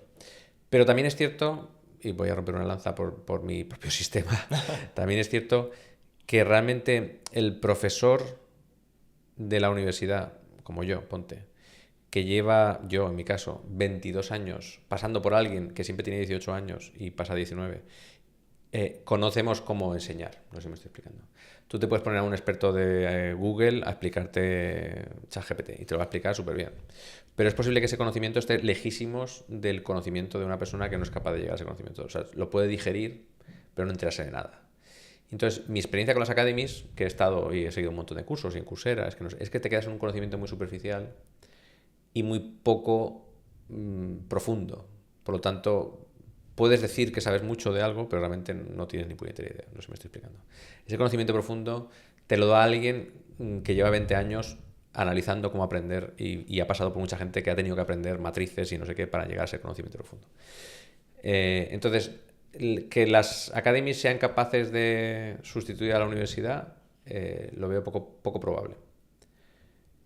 Que la inteligencia artificial sea capaz de sustituir a los profesores de la universidad, lo veo más probable, no sé si me estoy explicando. Que esa capacidad de conocimiento profundo y la zona de desarrollo potencial y capaz de decir, adaptarse a tu conocimiento para llevarte al siguiente nivel, que todo eso lo puede hacer un robot, ojo, no me parece tan descabellado, ¿eh? Pero no tanto porque el objeto de eso sea una universidad industrial, sino porque se puede llegar a aprender esa parte humana. Sigo pensando que el conocimiento tiene una parte emocional muy importante y las personas son importantes. De hecho, lo notamos en la formación online. La formación online nunca es tan profunda como la formación presencial, simplemente porque hay un contacto humano, hay una cara que te mira, hay un profesor que se enfada, hay tú que te da vergüenza. O sea, entran en juego las emociones que delante de un ordenador no existen. Por lo tanto, esa emoción no genera un conocimiento profundo. Pero bueno, más allá de eso, que la inteligencia artificial pueda sustituir muchos procesos académicos, pues es posible que pase. Sí, yo ahí estoy completamente de acuerdo que el vínculo emocional, intelectual que se establece con un profesor que sabe transmitirlo es importantísimo. Es importantísimo. O sea, yo nunca voy a olvidar algunos profesores que tuvimos en la universidad y que he tenido también en el instituto y en épocas anteriores, que realmente son muy buenos enseñando y que tienen esa chispa a la hora de enseñar lo que sea que enseñen. Estaba reflexionando un poco también de el hecho de lo que comentabas de la bomba de hidrógeno, de este grupo un poco de outliers, por así decir, que montan este tipo de proyectos fuera de lo que es el aula. Claro, yo creo que también la solución es eso, meterlo en el aula. O sea, yo no quiero 20 cerebritos súper especializados en... O sea, yo quiero una clase entera de 200 tíos montando una bomba de hidrógeno. O sea, llevarlo siempre, y a eso me refería un poco con hacerlo más exigente. O sea, de llevarlo todo a la práctica, hacer proyectos ambiciosos, muy locos, de cosas. Yo no quiero llegar a una clase, no quiero pasarme 4 años en un sitio, en una universidad, y tener la sensación en ningún momento de estar perdiendo el tiempo. O sea, siempre estar haciendo algo productivo, algo interesante, que me mueva, que me motive. Es complicado diseñar un programa así, un currículum así, pero yo creo que justamente en la Universidad Politécnica existen este tipo de proyectos de gente que está trabajando en una bomba de hidrógeno, en un tren de levitación magnética, que están trabajando como auténticos degenerados. Yo creo que eso hay que meterlo en el aula. O sea, de realmente hacer a una persona que esté 4 años estudiando la carrera, que se obsesione por lo que está aprendiendo, que se obsesione con lo que está estudiando y que realmente sea su proyecto de vida durante los 4 años que va a pasar, 4 o más, que va a pasar en la universidad. O sea, sacar lo máximo de cada persona que pasa por la universidad. Vale, eso que estás contando, la Universidad Politécnica de Valencia ya lo está haciendo. Lo digo por tranquilizar también a la audiencia. Lo estamos haciendo sabiendo que no todo el mundo es como tú. Ya. ¿Sabes lo que quiero decir? Hay gente que me dice eso mismo que dices tú y hay otros que dice que yo quiero vivir y ver mis series, a mí no me estreses, que a mí dame clase y pídeme un examen. O sea, quiero decir, los tenemos de los dos tipos. Conforme pase el tiempo, y la impresión que yo tengo, es que habrá más gente como tú. Esa frase de, es que yo no quiero estar perdiendo el tiempo aquí. O sea, yo vengo aquí a invertir 4 años de mi vida porque quiero llegar hasta aquí. O sea, esa percepción personal tan exigente con tu tiempo, que es la tuya, eso cada vez va más. O sea, quiero decir, los chavales, las nuevas generaciones son muy exigentes con eso porque ya no quieren perder el tiempo. Es exactamente la frase que has utilizado. No me hagas perder el tiempo, que esto me da igual. Y entonces tenemos ya un título que llamamos experimental, que se llama el System Engineering and Management of Innovation Challenge, que es precisamente eso. O sea, es decir, todos los contenidos teóricos que tú necesitas los tienes en esta plataforma online. Míratelos a tu ritmo. No hace falta ni siquiera que te los mires y tú lo ves claro, pero tienes que llegar a este conocimiento y cuando lo tengas esto claro, estamos haciendo este proyecto. Entonces están basados en proyectos que están planteando empresas del sector en 5 verticales distintos. Y esas empresas el primer año no, porque es solamente de formación. El segundo año ya se cogen a la persona un mes, el tercer año es 3 meses y el último año 6 meses. Es decir, esos proyectos además se hacen en empresa, con challenge que montan empresas. Entonces viene HP y dice, oye, yo necesito hacer esto. Y los chavales lo que tienen que hacer es responder a eso. Ese título que decimos que es híbrido porque es online físico, es físico porque están haciendo continuamente proyectos. O sea, está pensado para resolver proyectos. Bueno, pues eso que yo pensaba que se iban a apuntar 12.000, se apuntaron 20. Los otros 5.880 se apuntaron a la clase convencional. Yo creo que esos 20 serán 80 dentro de un año y serán 500 dentro de 5. Pero lo digo porque tú no eres una persona normal. Ojalá nuestros oyentes sean todas personas de esas que quieren comerse el mundo, ¿no? Pero no es una mayoría a día de hoy. Que lo será, seguro. Que vamos poco a poco en esa dirección, también. Y por eso la universidad tiene que empezar a dar respuesta a eso que estáis pidiendo. ¿Qué es menos exigente? Yo ahí tengo que discrepar, no lo creo. Es menos exigente porque exigimos menos cosas que antes exigían. Por ejemplo, antes yo recuerdo los exámenes de microondas que vosotros habéis hecho también. No. ¿No habéis tenido microondas? Pues qué lástima. Anamix. Sí, pero exámenes que duraban un fin de semana Porque entero, eran 6 cosas horas de así. examen, una cosa infernal, resolver la guía de ondas de esta pipa con no sé qué, con resonancias cuánticas, no sé qué, no sé cuántos, y todo a mano en papel, y eran 25 folios de ecuaciones a mano. Metías una gamba en la ecuación número 5 y todo el resultado mal, 0. Y la gente suspendía y teníamos 1.000 alumnos en microondas porque era un desastre. Claro, eso hoy se lo metes a un ordenador, dices resuélveme la guía de ondas y te lo da. ¿Hace falta que te machaque para que estés en un papel sudando tinta y mueras hasta resolver la guía de onda manualmente? ¿Pero para qué? ¿Sabes lo que quiero decir? La tecnología ha permitido que ahora mismo no hace falta. Lo que tienes que entender es cómo narices se calcula, tienes que ser capaz de hacerlo, tienes que ser capaz de utilizar la herramienta y ahora móntame un satélite y mándamelo al espacio. Y eso es lo que está haciendo el Grupo Plutón, con profesores como Vicente Boria, que es profesor de microondas. Microondas ahora ya, pues tampoco te machacan, no hace falta. Pero están mandando un satélite al espacio. Lo van a mandar en 6 meses. Y tendremos un satélite en el espacio UPV. Eso se dice pronto. Pero yo, que he resuelto 25 folios a mano hace 20 años, yo no soy capaz de lo que está haciendo un chaval ahora de mandar un satélite al espacio. ¿Está más machacado el de ahora? No. Al revés, es más feliz. ¿Sabe más el señor, yo, de hace 20 años con 25 folios? Porque sé más. Es que a mí este tío me está tirando un satélite al espacio. O sea, me parece que sabe más él. O sea, no soy capaz de decir que él es menos exigente que yo, ¿eh? No sé si me estoy explicando. ¿Que yo he sufrido más? Seguro.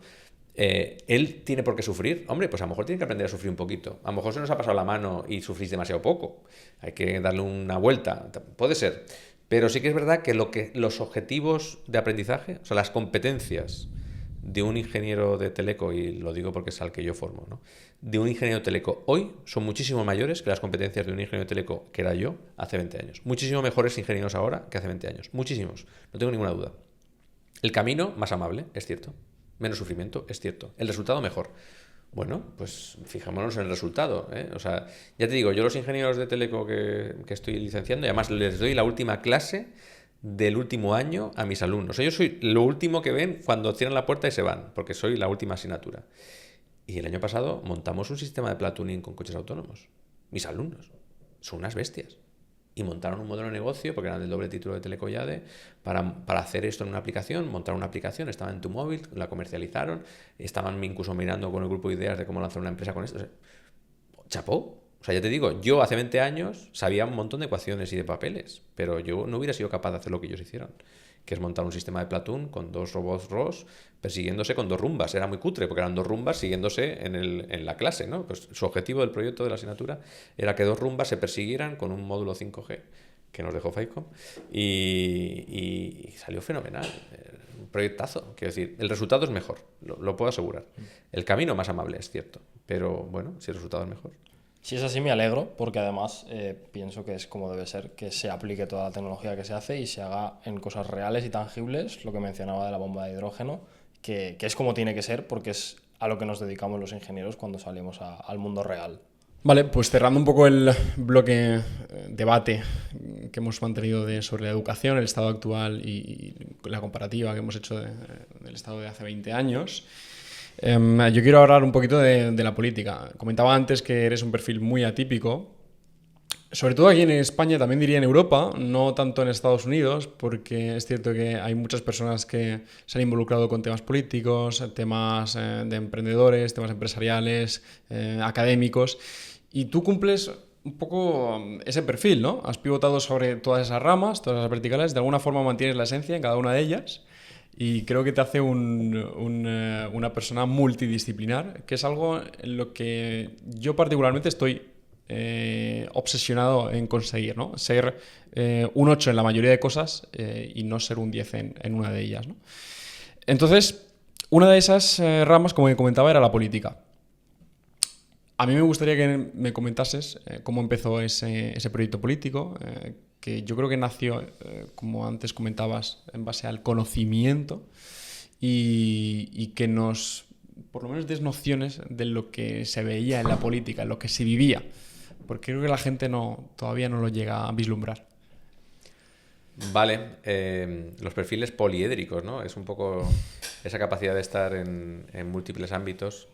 Soy músico, toco el violín, entonces creo que los músicos nos pasa eso, que tenemos un cerebro que es capaz de hacer varias cosas a la vez y entonces cuando estás haciendo una estás pensando en la otra, ¿no? A vosotros también os pasa que estáis aquí haciendo un podcast y estáis montando una empresa a la vez, ¿no? Pues ese tipo de personas que probablemente nos escuchan también porque están escuchando el podcast mientras uno corre, el otro baila, están haciendo muchas cosas, pues nos entendemos y nos gusta experimentar. Y entonces la política pues es una fase de mi vida, ¿no? Uno de esas caras aristas de ese poliedro es la parte política. Nunca ejercí la política, o sea, nunca fue un cargo político.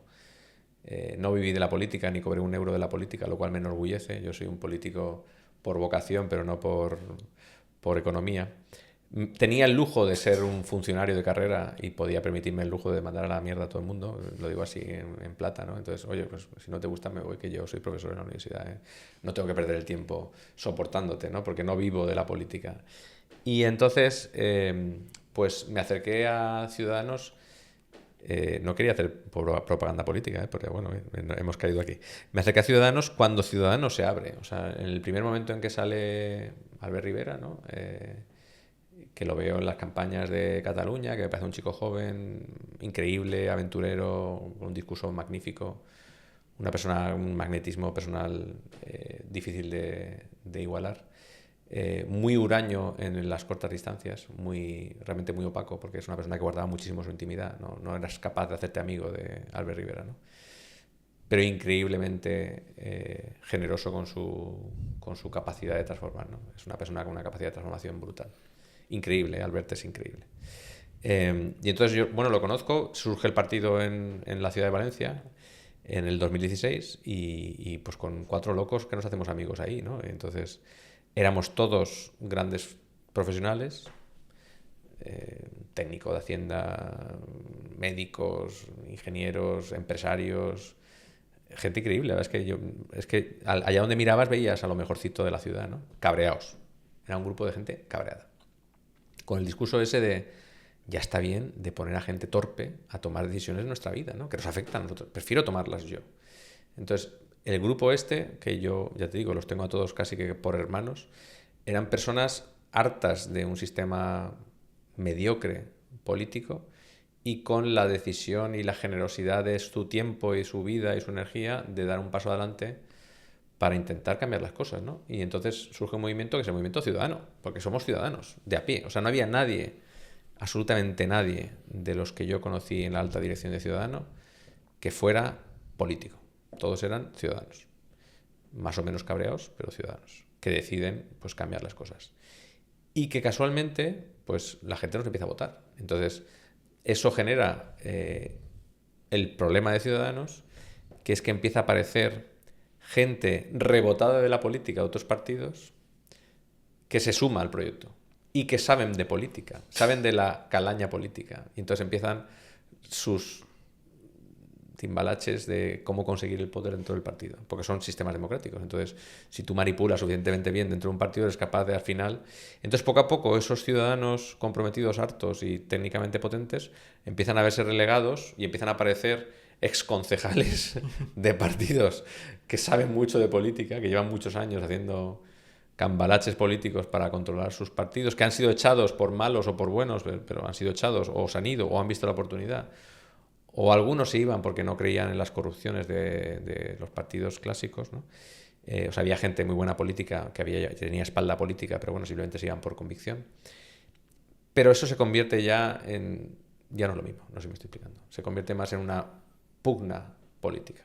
¿Pero por qué se dejan las puertas abiertas? ¿O siempre permanecían Porque puertas como el abiertas? partido crece demasiado rápido, de repente ganamos, coño, que es que no tenemos ningún candidato en, yo qué sé, voy a decir un pueblo al que sea, ¿no? Pero en la Pola de Baigona.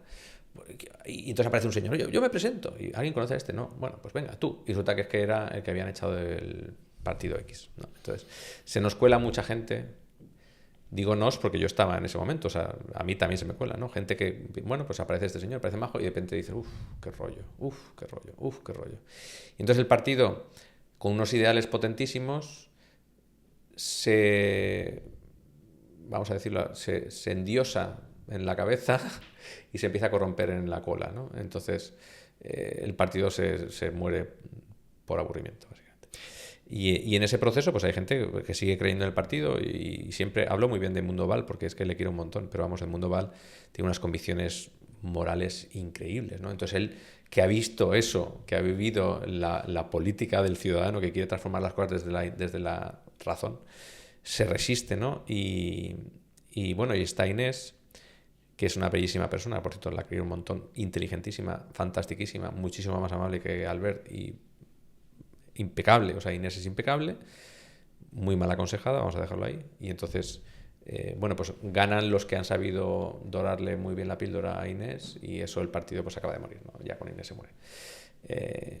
Pero no por Inés, ¿eh? Inés es brillantísima, yo a Inés la pongo en un pedestal por encima de Albert, era más brillante aún que Albert. Pero bueno, Albert se rodea mejor, vamos a dejarlo ahí. Me dijo Hugo, quien es buen amigo tuyo también. Sí, Hugo Maldonado, otro genio. Pues él me dijo que estaba tomando apuntes con Inés sobre no sé qué tema y me dijo que era la persona más rápida que había visto tomando apuntes, que era una barbaridad, una locura. Inés es una locura. O sea, Inés es una cara bonita con un cerebro brillante. O sea, pero la cara bonita es lo de menos, ¿no? Porque es una mujer muy guapa, pero es brillantísima, inteligentísima, con una moral increíble. Jamás ha hecho nada que no sea lo que tenía que hacer. Quiero decir, siempre hizo lo que pensaba que tenía que hacer. Mal asesorada, porque tenía 2 o 3 personas a su alrededor que eran víboras, ¿no? Entonces, me supo mal porque ella era una gran política. Pero bueno, sea como sea, la historia acabó mal. Pero el espíritu acabó peor. Quiero decir, ojalá ese espíritu siguiera vivo, pero ya no está. No hay ese espíritu. Pero si te dijésemos ahora, con el conocimiento que tienes, porque yo creo que la experiencia es un grado, ¿no? Como se suele decir, no es que sea un tópico. Tú ahora nos comentabas, yo también pude permitir en un error que cierta gente que no debía entrar, entrara.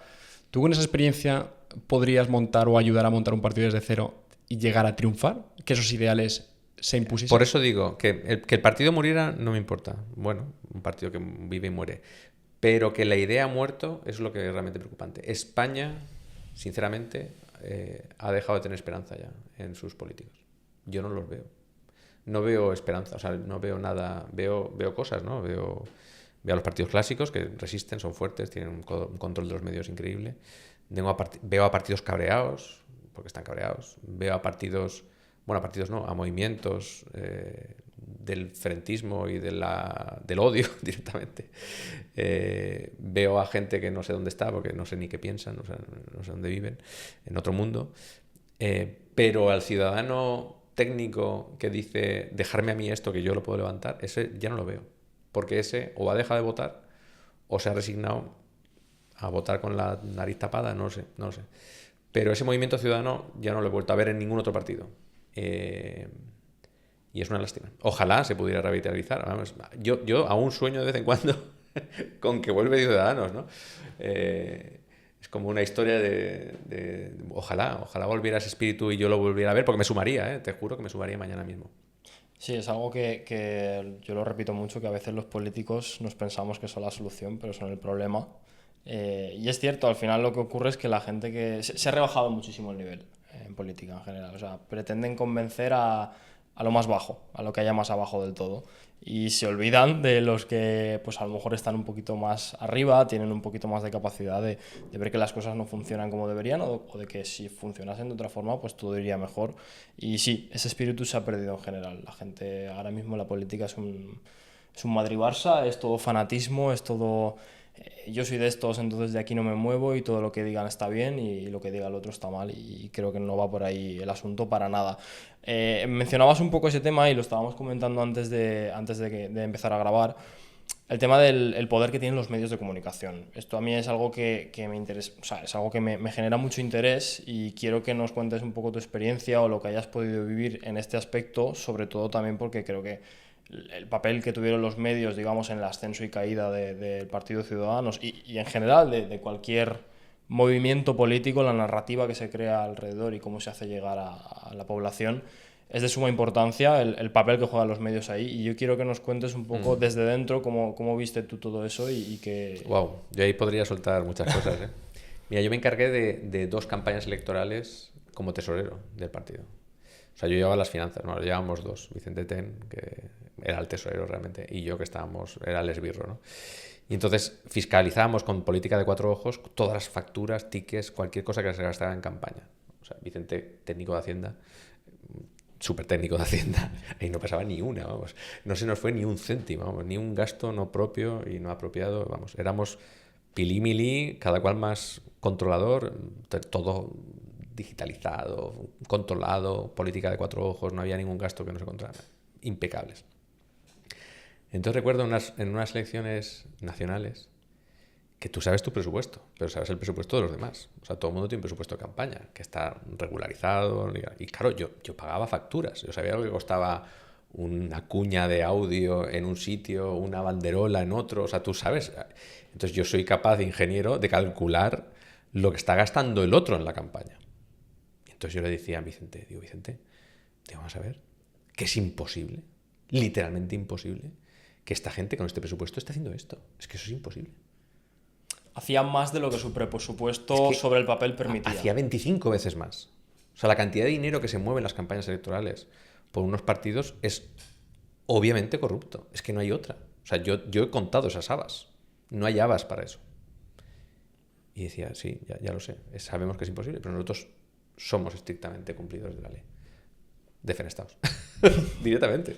¿Sabes? Porque no puedes competir contra eso. Cuando el otro va con sobres, y lo sabemos, y el otro va con sobres, y lo sabemos, y todos riegan con sobres, y lo sabemos, y se saltan las leyes electorales 25 veces y no pasa nada, y lo máximo que haces es una amonestación, pero tú te saltas la ley electoral 25 veces y todo está pagado por ti, y haces 1000 campañas y 1000 historias y no sé qué, y la gente está escuchando tu mensaje mañana, tarde y noche, que eso no tiene precio, eso es muchísimo dinero, pero todo lo pagan.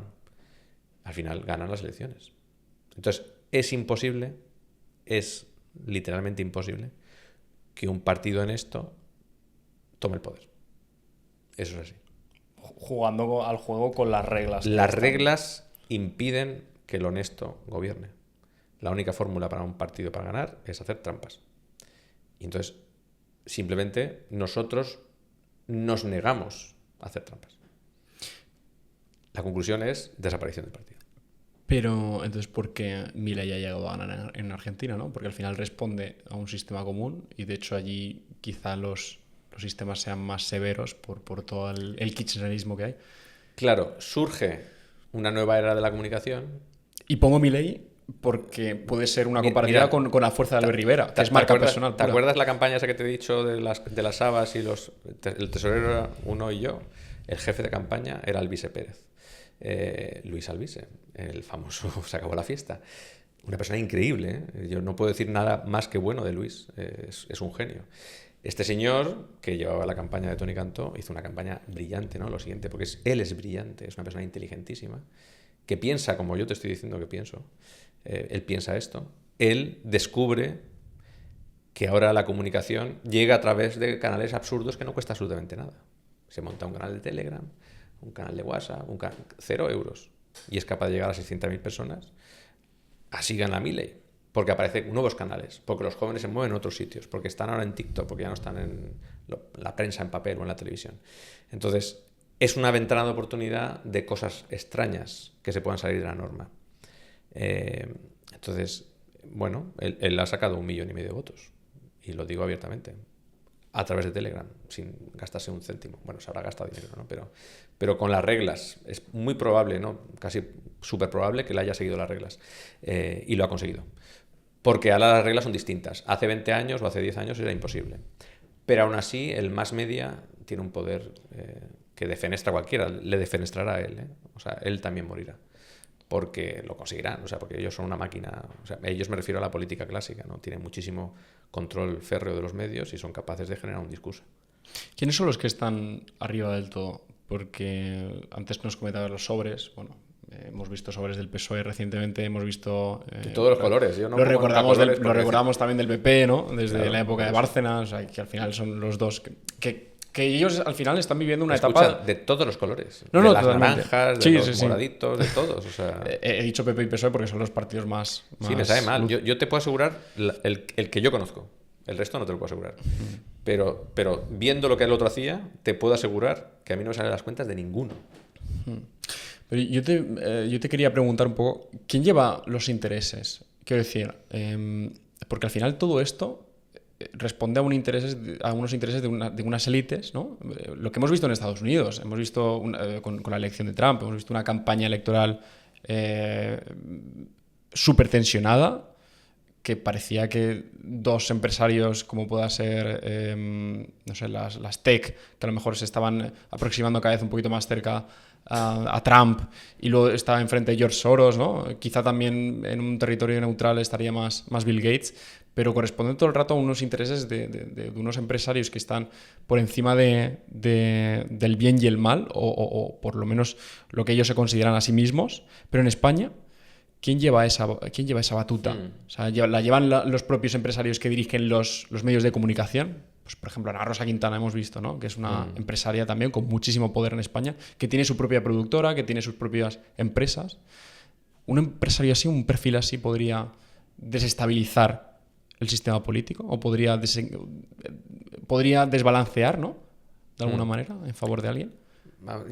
Yo no he alcanzado ese nivel de poder como para contestarte eso. Mi experiencia personal, que es de mucho más bajo nivel, es bastante más simple. No es una teoría conspiranoide de que hay grandes empresas moviendo un dinero para controlar a los políticos.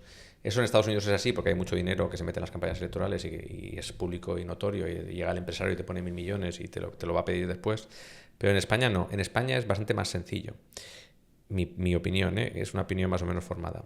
Realmente cuando yo, que soy vicerrector, cuando tú te pones en una mesa con un señor que tiene muchísimo dinero y que lo notas, lo sientes y lo sabes, necesariamente te quieres arrimar, no sé si me estoy explicando. Quieres quedar bien con él, quieres hacer que él se acerque a ti, ojalá que te dé su número de teléfono, ojalá le puedas pedir un favor mañana, ojalá te contrate algo, ojalá se acuerde de mí cuando deje de ser político, ¿no? Para que nos entendamos.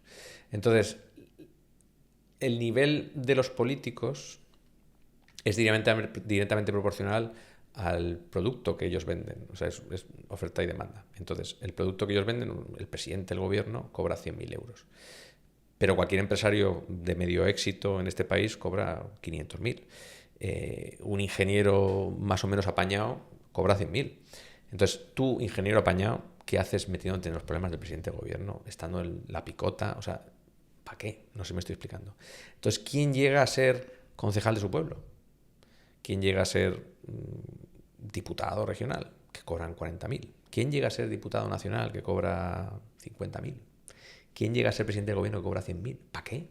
¿Sabes qué quiero decir? Pues desgraciadamente no es el más listo de la clase. Ni el segundo más listo, ni el tercero más listo, ni el cuarto más listo. Es el repetidor. Porque ese no tiene otra cosa que hacer. Nadie le da trabajo en ese mundo privado. ¿Quién era, me sabe mal hablar de alguien, ¿no? Pero ¿quién era Pedro Sánchez antes de ser político? Pues nadie. Bueno, tiene una tesis plagiada, ¿no? Bueno, pero él no era un empresario de éxito, no llevaba 10 años trabajando en el sector bancario, no. El único que puedo recordar así vagamente eran funcionarios del Estado, algún funcionario del Estado que ha sido presidente del gobierno. Yo tengo dos nombres, Josep Borrell y Margallo, son personas que... Vale, los hay grandes políticos que han dejado sus empleos por generosidad, pero en general son muchos que no tienen nada. ¿Y qué hay después de la política? ¿Qué es X político mañana cuando deje de ser votado? Nada. Entonces, como es nada, él tiene que ganarse los favores del futuro. Él está pensando en qué pasa mañana si me dejan de votar. Es que es su única obsesión. Porque mañana me voy al paro, tengo 0. Y entonces, tiene que labrarse eso a base de favores. Entonces empiezan a querer ser amigos de los ricos. Y a pensar, a lo mejor sin que el rico te lo diga. Si yo le hago un favor ahora al señor de Accenture, igual después me contrata de asesor en su consejo de administración. Y a lo mejor el otro ni siquiera le ha dicho, hazlo y te haré asesor, sino simplemente con la expectativa de poder serlo, ya empiezan a intentar satisfacer los deseos de los poderosos. Y el otro, que lo sabe, se los cuenta. Pues hombre, a mí me gustaría que, jolín, a lo mejor esta carretera me vendría muy bien. Y a lo mejor no hay sobres, ¿eh? Después están los que hay sobres, pero no creo que sean tantos los sobres que vayan por ahí. No deben de ser tantos. Es más el ganarse el favor de esos que después igual te contratan o te hacen salir de la pobreza extrema, que es en la que vas a ir cuando dejes de ser X. Las puertas giratorias famosas, que llevamos 25 años diciendo que se prohíban las puertas giratorias. En el momento que se prohíban las puertas giratorias habremos avanzado, pero es que ningún político las prohíbe. Es que llega uno prometiendo que las va a prohibir y las usa. Y el siguiente las voy a prohibir y las usa. Y llevamos así varias generaciones de políticos. Porque es que viven de eso. Entonces, desgraciadamente, no hace falta muchos sobres para convencer a los políticos. Hace falta políticos poco remunerados. Si tú al presidente de gobierno le pagaras $500.000 de euros, tendrías gente competitiva que diría, hombre, pues eso es un salario razonable. Entonces, sinceramente, los políticos tenemos demasiados, deberían de ser muchos menos, y los pocos menos, mucho mejor pagados. Baja a la mitad a los políticos y duplícales el sueldo. Mismo gasto político. Mucho mejores políticos. Te lo puedo asegurar. Que es lo que yo pienso que habría que hacer. Y es poco popular. Hombre, subirle el sueldo a los políticos. Joder, es que tienes que tener a los mejores. Y los mejores en el mercado privado están ganando muchísimo más. ¿Quieres a los mejores?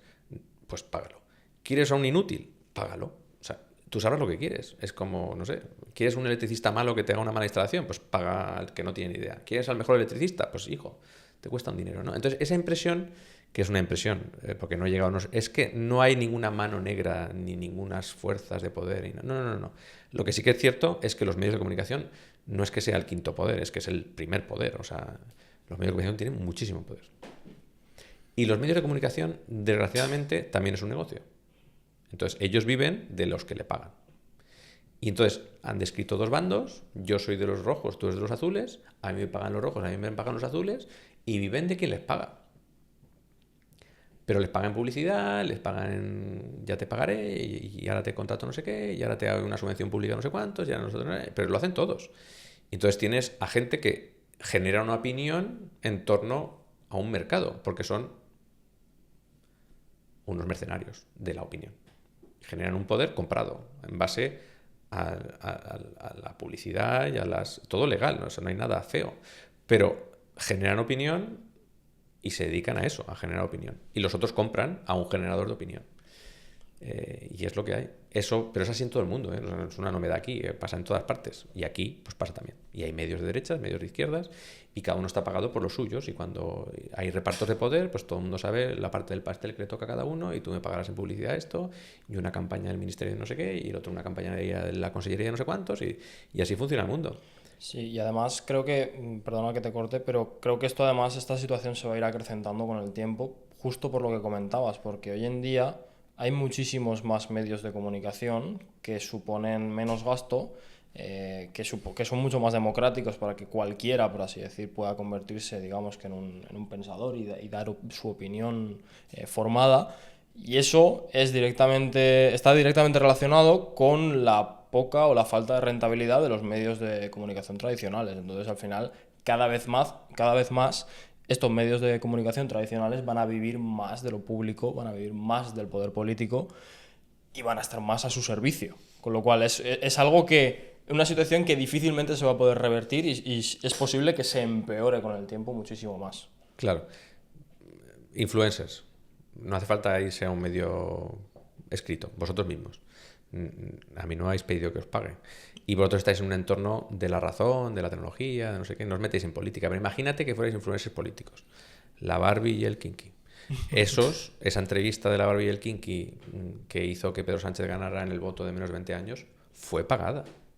Y a saber cuánto cobraron por generar una opinión. Pero, y disculpa, también me gusta este debate que estamos manteniendo. A nuestro podcast también ha venido Camps, quiero decir, pero nosotros, las personas que traemos, lo primero, no hemos pagado y no vamos a pagar nunca aquí lo decimos. No has cobrado, quiero decir. Claro, Perdón, no hemos cobrado ni no hemos hemos cobrado, pagado perdón, nunca. no hemos cobrado. Pero si viene algún político es porque nosotros consideramos que es una persona que va a influenciar positivamente a la audiencia. Correcto. No te estoy diciendo que sea este podcast, ¿eh? Pero tú imagínate que tienes 1 millón de oyentes. Sí. Y mañana Ojalá. te dice Pedro Sánchez. Lo digo, me sabe mal, ¿eh? Pero No. como es de la izquierda. Oye, mira, que tienes 1 millón de oyentes. 20.000 euros, pero la entrevista va en este color. Y tengo que quedar como el más majo. Y se trabaja, y se trabaja, y se trabaja, y se trabaja. Y tú tienes aquí 20.000 euros. Y va y resulta que esos 20.000 euros es tu salario de ese año. Y tú empiezas a vivir de eso. Y al año siguiente te viene el ministro socialista porque ganó las elecciones porque lo hiciste súper bien. Y oye, otros 25.000 y la entrevista no sé qué. Y otros 25. Y tú vives de eso. Me estoy poniendo un caso hipotético que no es el real porque vosotros tenéis vuestra vida profesional, no necesitáis este dinero para nada. Pero imagínate que no tienes una vida profesional. Claro. Y vives de esto. Claro. Y tienes un color que saben que te escucha ese color y que yo te pago. Pues es un mercantilismo. Es que es lícito, es legal y es moral. O sea, no haces nada malo. Simplemente vives de eso. Tú, como medio, vives de eso. Pues como eso, Alvise Pérez ha vivido de eso, que le pagaba Vox. Cualquier influencer que te puedas imaginar que tenga muchos millones de seguidores tiene alguien detrás que le está pagando. Si no es de un lado, es del otro. Pero en este caso ya no están esos influencers, ya no les estamos pagando nosotros. Haciendo referencia al pensamiento que has dicho que los políticos cobran poco, yo creo que también es más porque la ciudadanía en general permitimos que se hagan famosos unos panolis, ¿no? Bueno, no tiene por qué ser panolis. Hay gente muy potente, pero se hacen famosos, chicos, yo creo que hay. O sea, y después pasa lo que pasa, que la sociedad de autores no sé qué, pues uno le promete que le va a hacer las GAE, pero tienes que hacer una campaña diciendo no sé qué, ¿sabes lo que quiero decir? Y entonces, ni siquiera le pagó. Simplemente le garantizó que iba a salir la Sociedad General de Autores. Y los artistas españoles todos salieron apoyando a un determinado señor. Porque era una promesa. Quiero decir, ¿es eso lícito? Sí. No sé si es moral, yo diría que no, pero lícito es, democrático también. Legal, sí, totalmente legal. Es una promesa y es una promesa cumple, claro. escrita, o sea, ni siquiera fue oculta. Él prometió generar la Sociedad General de Autores y los autores salieron todos con un guiño y con una imagen gráfica y salieron en todos los medios y en todas las revistas y no sé qué. Y ese señor ganó las elecciones legítimamente, simplemente fue astuto, vamos a dejarlo ahí. ¿Es moral? Pues no, ahí ya tengo mis dudas, pero pasa. ¿El problema cuál es? Que estamos construyendo una sociedad que no tiene pensamiento crítico y que es capaz de comerse cualquier cosa. O sea, ahí está el problema. Si la sociedad fuera un pensamiento crítico y no se comiera esas gilipolleces, tú me podrás hacer la campaña que te dé la gana, pero yo veo lo que veo y voto lo que quiero votar. No sé, me estoy explicando. Eso falta en España, o por lo menos no es mayoría en España. Ahora la mayoría es controlable. Y eso es muy peligroso, porque pone en riesgo la realidad de una democracia. ¿Vivimos una democracia auténtica? Yo creo que no. Vivimos una democracia manipulada. Y visto la manipulación, que la gente es capaz de votar con evidencias y dices, ¿cómo puede ser que haya salido este resultado? O sea, simplemente por coherencia moral y ética de lo que ha pasado. O sea, una persona, no el partido, una persona que se demuestra corrupta, que te roba el bolsillo, no puede ser votada. O sea, es que me resulta intolerable, éticamente hablando. Pero la sociedad le vota porque haces un buen programa, convences no sé cómo, pareces simpático, eres guapo, no sé, X, manipularán bien. ¿Cuál es el problema? Que la democracia está secuestrada. No es la voluntad del pueblo, es la voluntad de un pueblo manipulado, engañado, tergiversado, ¿vale? Yo lo digo a veces abiertamente, pero desde mi punto de vista las democracias modernas occidentales han fracasado. Y vemos a políticos de todo tipo, de todo color. Vamos al otro lado, Donald Trump, que efectivamente gana porque no tiene a nadie enfrente con el que competir, pero que es una persona de unas posiciones políticas muy dudosas. Y la gente le vota. Dudoso es, porque es un señor sin escrúpulos, sin moral, que está a la derecha de cualquier cosa y a la izquierda de todo. O sea, es que es como él, es el egocentrismo personificado. Además, justo para, digamos que ilustrar y ratificar esta visión que tienes del fracaso de las democracias, al principio de este podcast, sin ir más lejos, poníamos como ejemplo un poco de prosperidad y de avance económico, tecnológico y social China, que está muy lejos de ser una democracia. Tendrá sus luces y sus sombras, no estoy tampoco defendiendo ni mucho menos el régimen chino, porque no lo conozco al detalle, entonces no sabría decir, pero sí que es cierto que en las democracias se generan ciertos incentivos, se generan ciertas voluntades políticas y fuegos que hay que apagar que no permiten el desarrollo o no incentivan a los políticos a solucionar los problemas reales que pueda tener un país y se centran en otro tipo de cosas que sirven simplemente, pues como tú dices, para contentar a las masas, que te voten dentro de 4 años y a seguir en ciclos de 4 años, que en 4 años, pues los problemas de verdad, como tú decías, ¿queremos hacer mejores las universidades? Esto es un reto a 50 años. ¿Qué programa político, qué acción política dura 50 años? Ninguna, nunca. La democracia se basa en tener una sociedad culta, crítica, formada, basada en el conocimiento. La democracia funciona, pero se basa en que el que vota tenga una capacidad intelectual para decidir lo que es mejor para todos. Ojo, el sistema democrático romano no permitía que todo el mundo votara. El ateniense, incluso, ¿no? El ateniense no permitía que todo el mundo votara. Claro. Tú tenías que tener una serie de competencias para tener el derecho del voto. No era una cuestión de edad, era una cuestión de ganarse el derecho del voto. Tenías que ser un ciudadano de pleno derecho, que a veces eran cuestiones económicas, otras eran cuestiones culturales, cuestiones de conocimiento. Ojo, ¿vale lo mismo el voto de un señor que depende del Estado? No que sea listo o tonto, depende del Estado. Que el Estado le está pagando para sobrevivir. Ese voto no está cautivo, no está pensando en su propio interés, está pensando en el interés común. Es que el voto es para el interés común. Solamente pueden votar aquellos ciudadanos que se sientan libres de votar. Entonces hay muchas cosas que son muy intrínsecas a la democracia moderna que dicen, no, todo ciudadano es igual. Oye, perdona, que yo voto libre, pero tú no. Tú dependes del Estado. Tu voto no es libre. Tu voto no me cuenta. Porque no estás pensando en el bien de todos, estás pensando en tu bien individual. Entonces la democracia tiene que estar basada en ciudadanos libres. Iguales, por supuesto, pero libres. Si no somos ciudadanos libres, no podemos votar. Entonces el ciudadano manipulable no puede votar porque no es libre, está siendo manipulado. El ciudadano dependiente no puede votar, no es libre, está siendo manipulado. O sea, ojo, es que la democracia como concepto funciona, pero bajo unas premisas de que el voto está cualificado. Y eso no está. Eso es súper duro de decir. O sea, por esto me meten en la cárcel. Pero quiero decir que es la realidad. Porque, desgraciadamente, hoy por hoy tenemos poco pensamiento crítico. Por lo tanto, hay mucho voto manipulado. Y después tenemos mucho voto interesado, mucho voto coaccionado, mucho voto dependiente, coercitivo. O sea, hay muchos votos que no son válidos.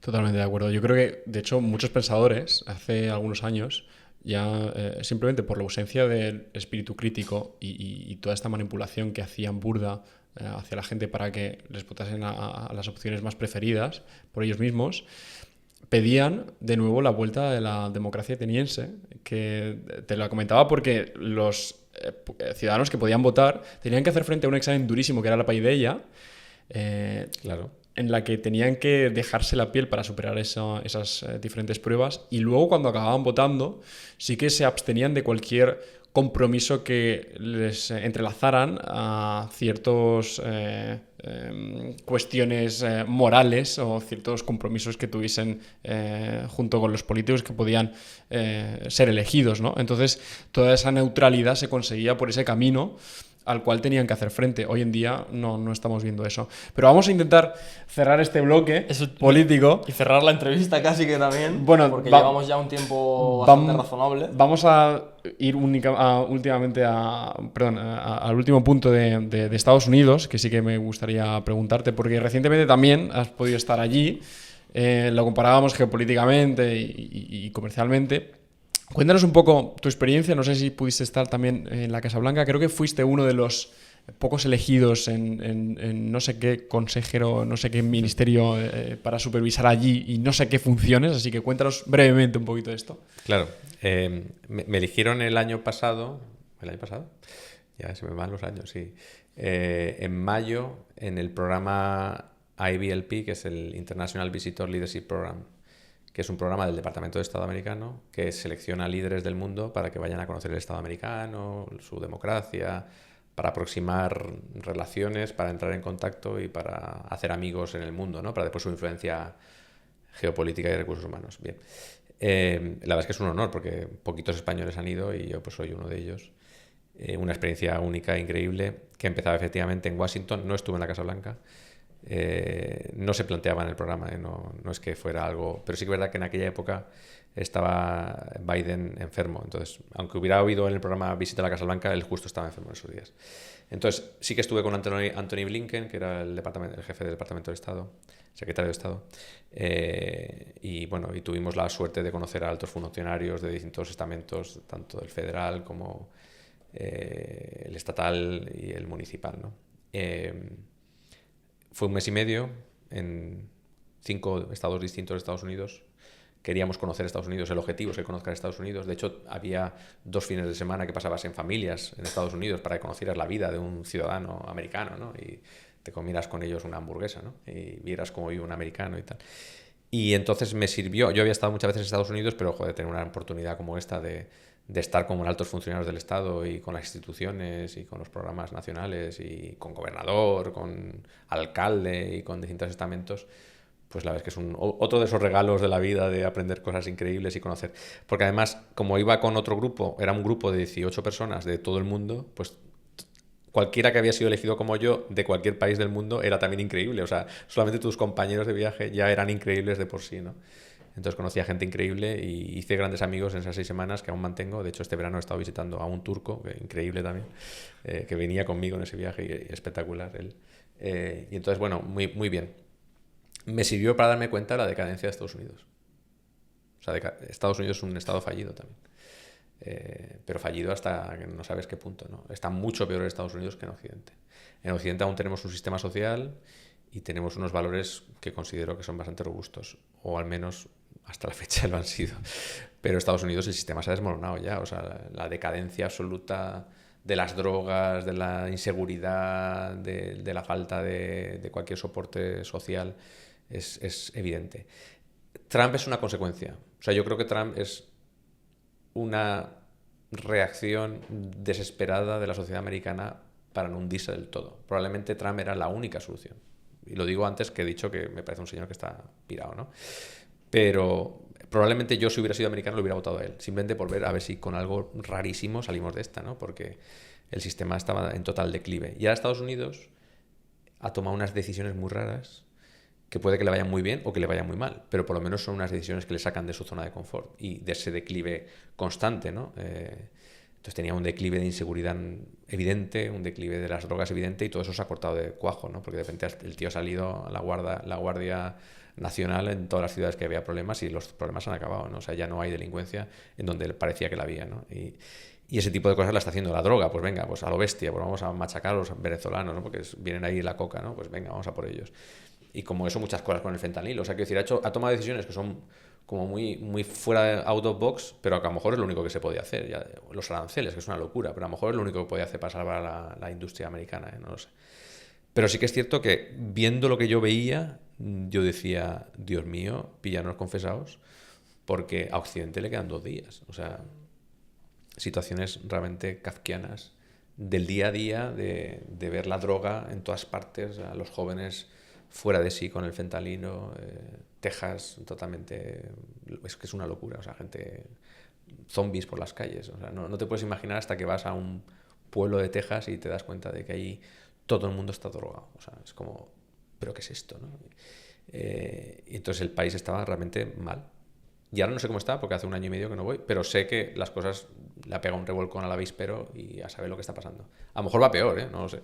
No me he metido otra vez en la sociedad, pero es posible que lo único que se pudiera hacer es lo que ha hecho, pegar una torta al sistema y ver qué pasa, por ver si reanima al muerto, ¿no?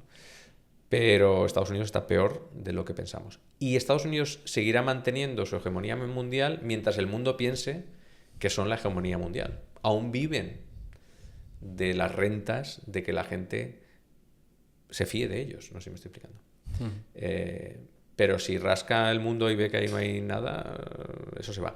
Porque si quitas a los chinos, a los pakistaníes, a los indios y a los latinos de Estados Unidos, no queda nada.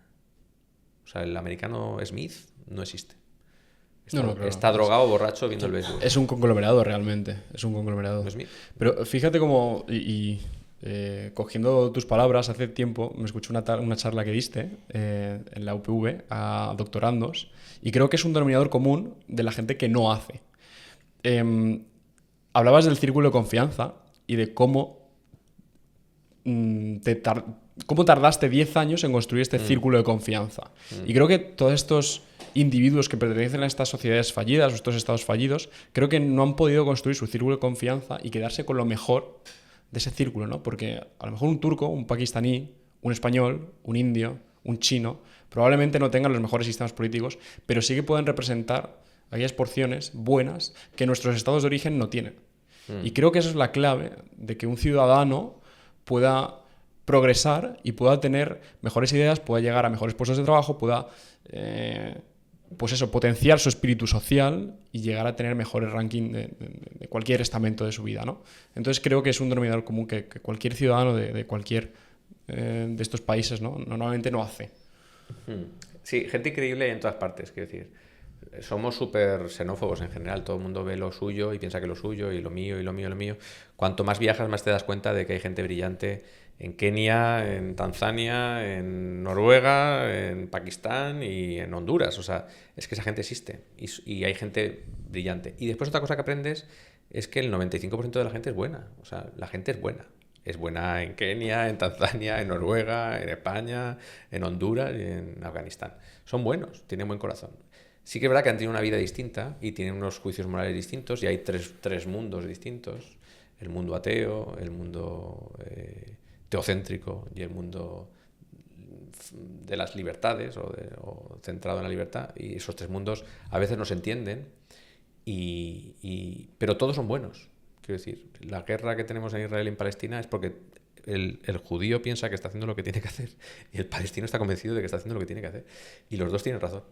Y entonces eso no tiene solución porque no nos entendemos, ¿no? Entonces esa falta de comprendernos no puede ofuscar que todos en general somos buenos, 95% somos buenos, y que hay mucha gente brillante en todas partes. Entonces, efectivamente, si tú te construyes las cosas en base a esa confianza, cogiendo a los mejores y dejando que las cosas funcionen con ese sentimiento de la confianza y la bondad, las cosas saldrían bien, idealmente. El 5% rompe muchas cosas, claro, esa gente hace mucho daño, ¿no? Porque genera desconfianza en el otro 95%.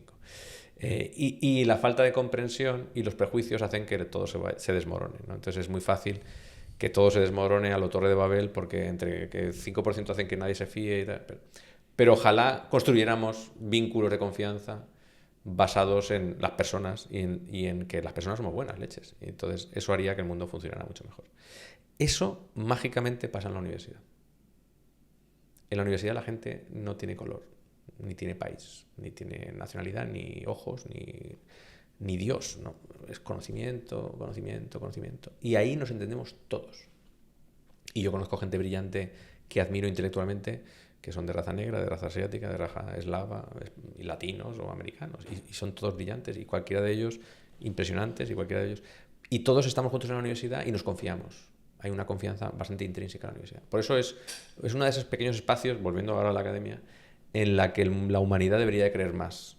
Porque en el conocimiento, en la luz de la universidad y la búsqueda de la verdad, se encuentra la paz, la justicia y el futuro, ¿no? Eso, ojalá haya más formación. Ojalá la gente le dedique tiempo a leer, a cultivarse, a tener libros, a aprender, a estar continuamente aprendiendo de otros, porque eso hará que vayamos en ese camino de la luz, ¿no?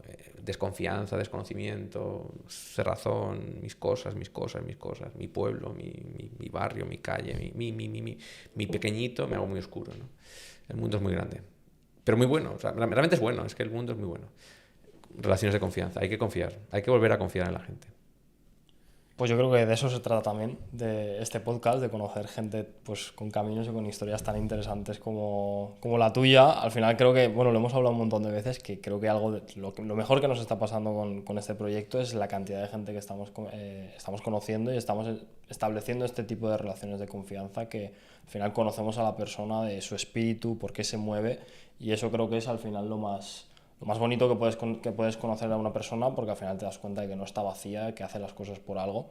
Y lo dicho, es algo que a mí me llena de tener este proyecto, y por eso pues súper contento cada vez que traemos a alguien como tú.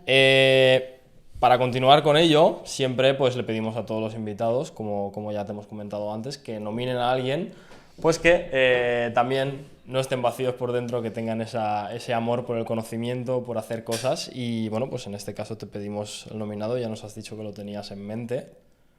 Sí, porque justo ha sido la última reunión que he tenido antes de venir. Y entonces he dicho, no puede ser. Cuando he leído el script y he visto que me vais a preguntar esto, digo, pues le tengo que nominar. Es el presidente del Consell Valencià de Cultura, el profesor Lozano, José María Lozano. Es un arquitecto, un genio, uno de esos valores que tenemos de Valencia, que le tenemos vivo y muy vivo, haciendo cosas increíbles en la India, en Valencia y donde pueda, porque es una persona increíble.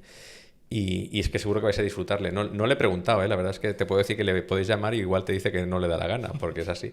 Pero si tenéis la suerte de que venga, le nomino, porque el profesor Lozano es realmente increíble. Pues lo añadimos a nuestra lista. El profesor Lozano está más que invitado a esta nuestra humilde plataforma donde pueda compartir sus ideas y su trayectoria profesional. He de decir que, bueno, yo y tú, bueno, tú también somos grandes apasionados de la cultura. Yo personalmente más de la música. Y vamos, es un auténtico placer pues tener a alguien de esa índole, porque es algo que también se sale un poquito de lo habitual.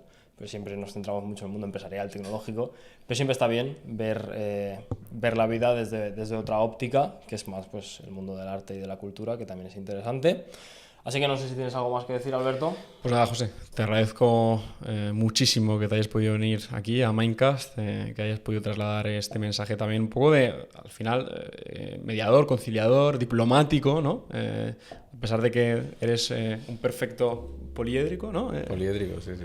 Entonces yo creo que te agradecemos mucho este mensaje y sobre todo la filosofía de vida con la que acabamos de comentar, ¿no?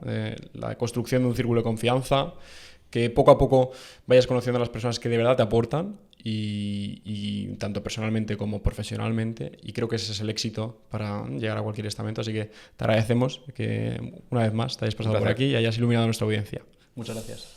Pues sí, nosotros también os agradecemos a vosotros, todos los que nos escucháis, que estéis aquí pues semana a semana con nosotros. Esperamos que os haya gustado este episodio con José y nos vemos en el siguiente. Recordad que podéis seguirnos en nuestras redes sociales, en TikTok y en Instagram, además de pues ver nuestros episodios completos en nuestro canal de YouTube y en Spotify. Un saludo. Hasta la próxima.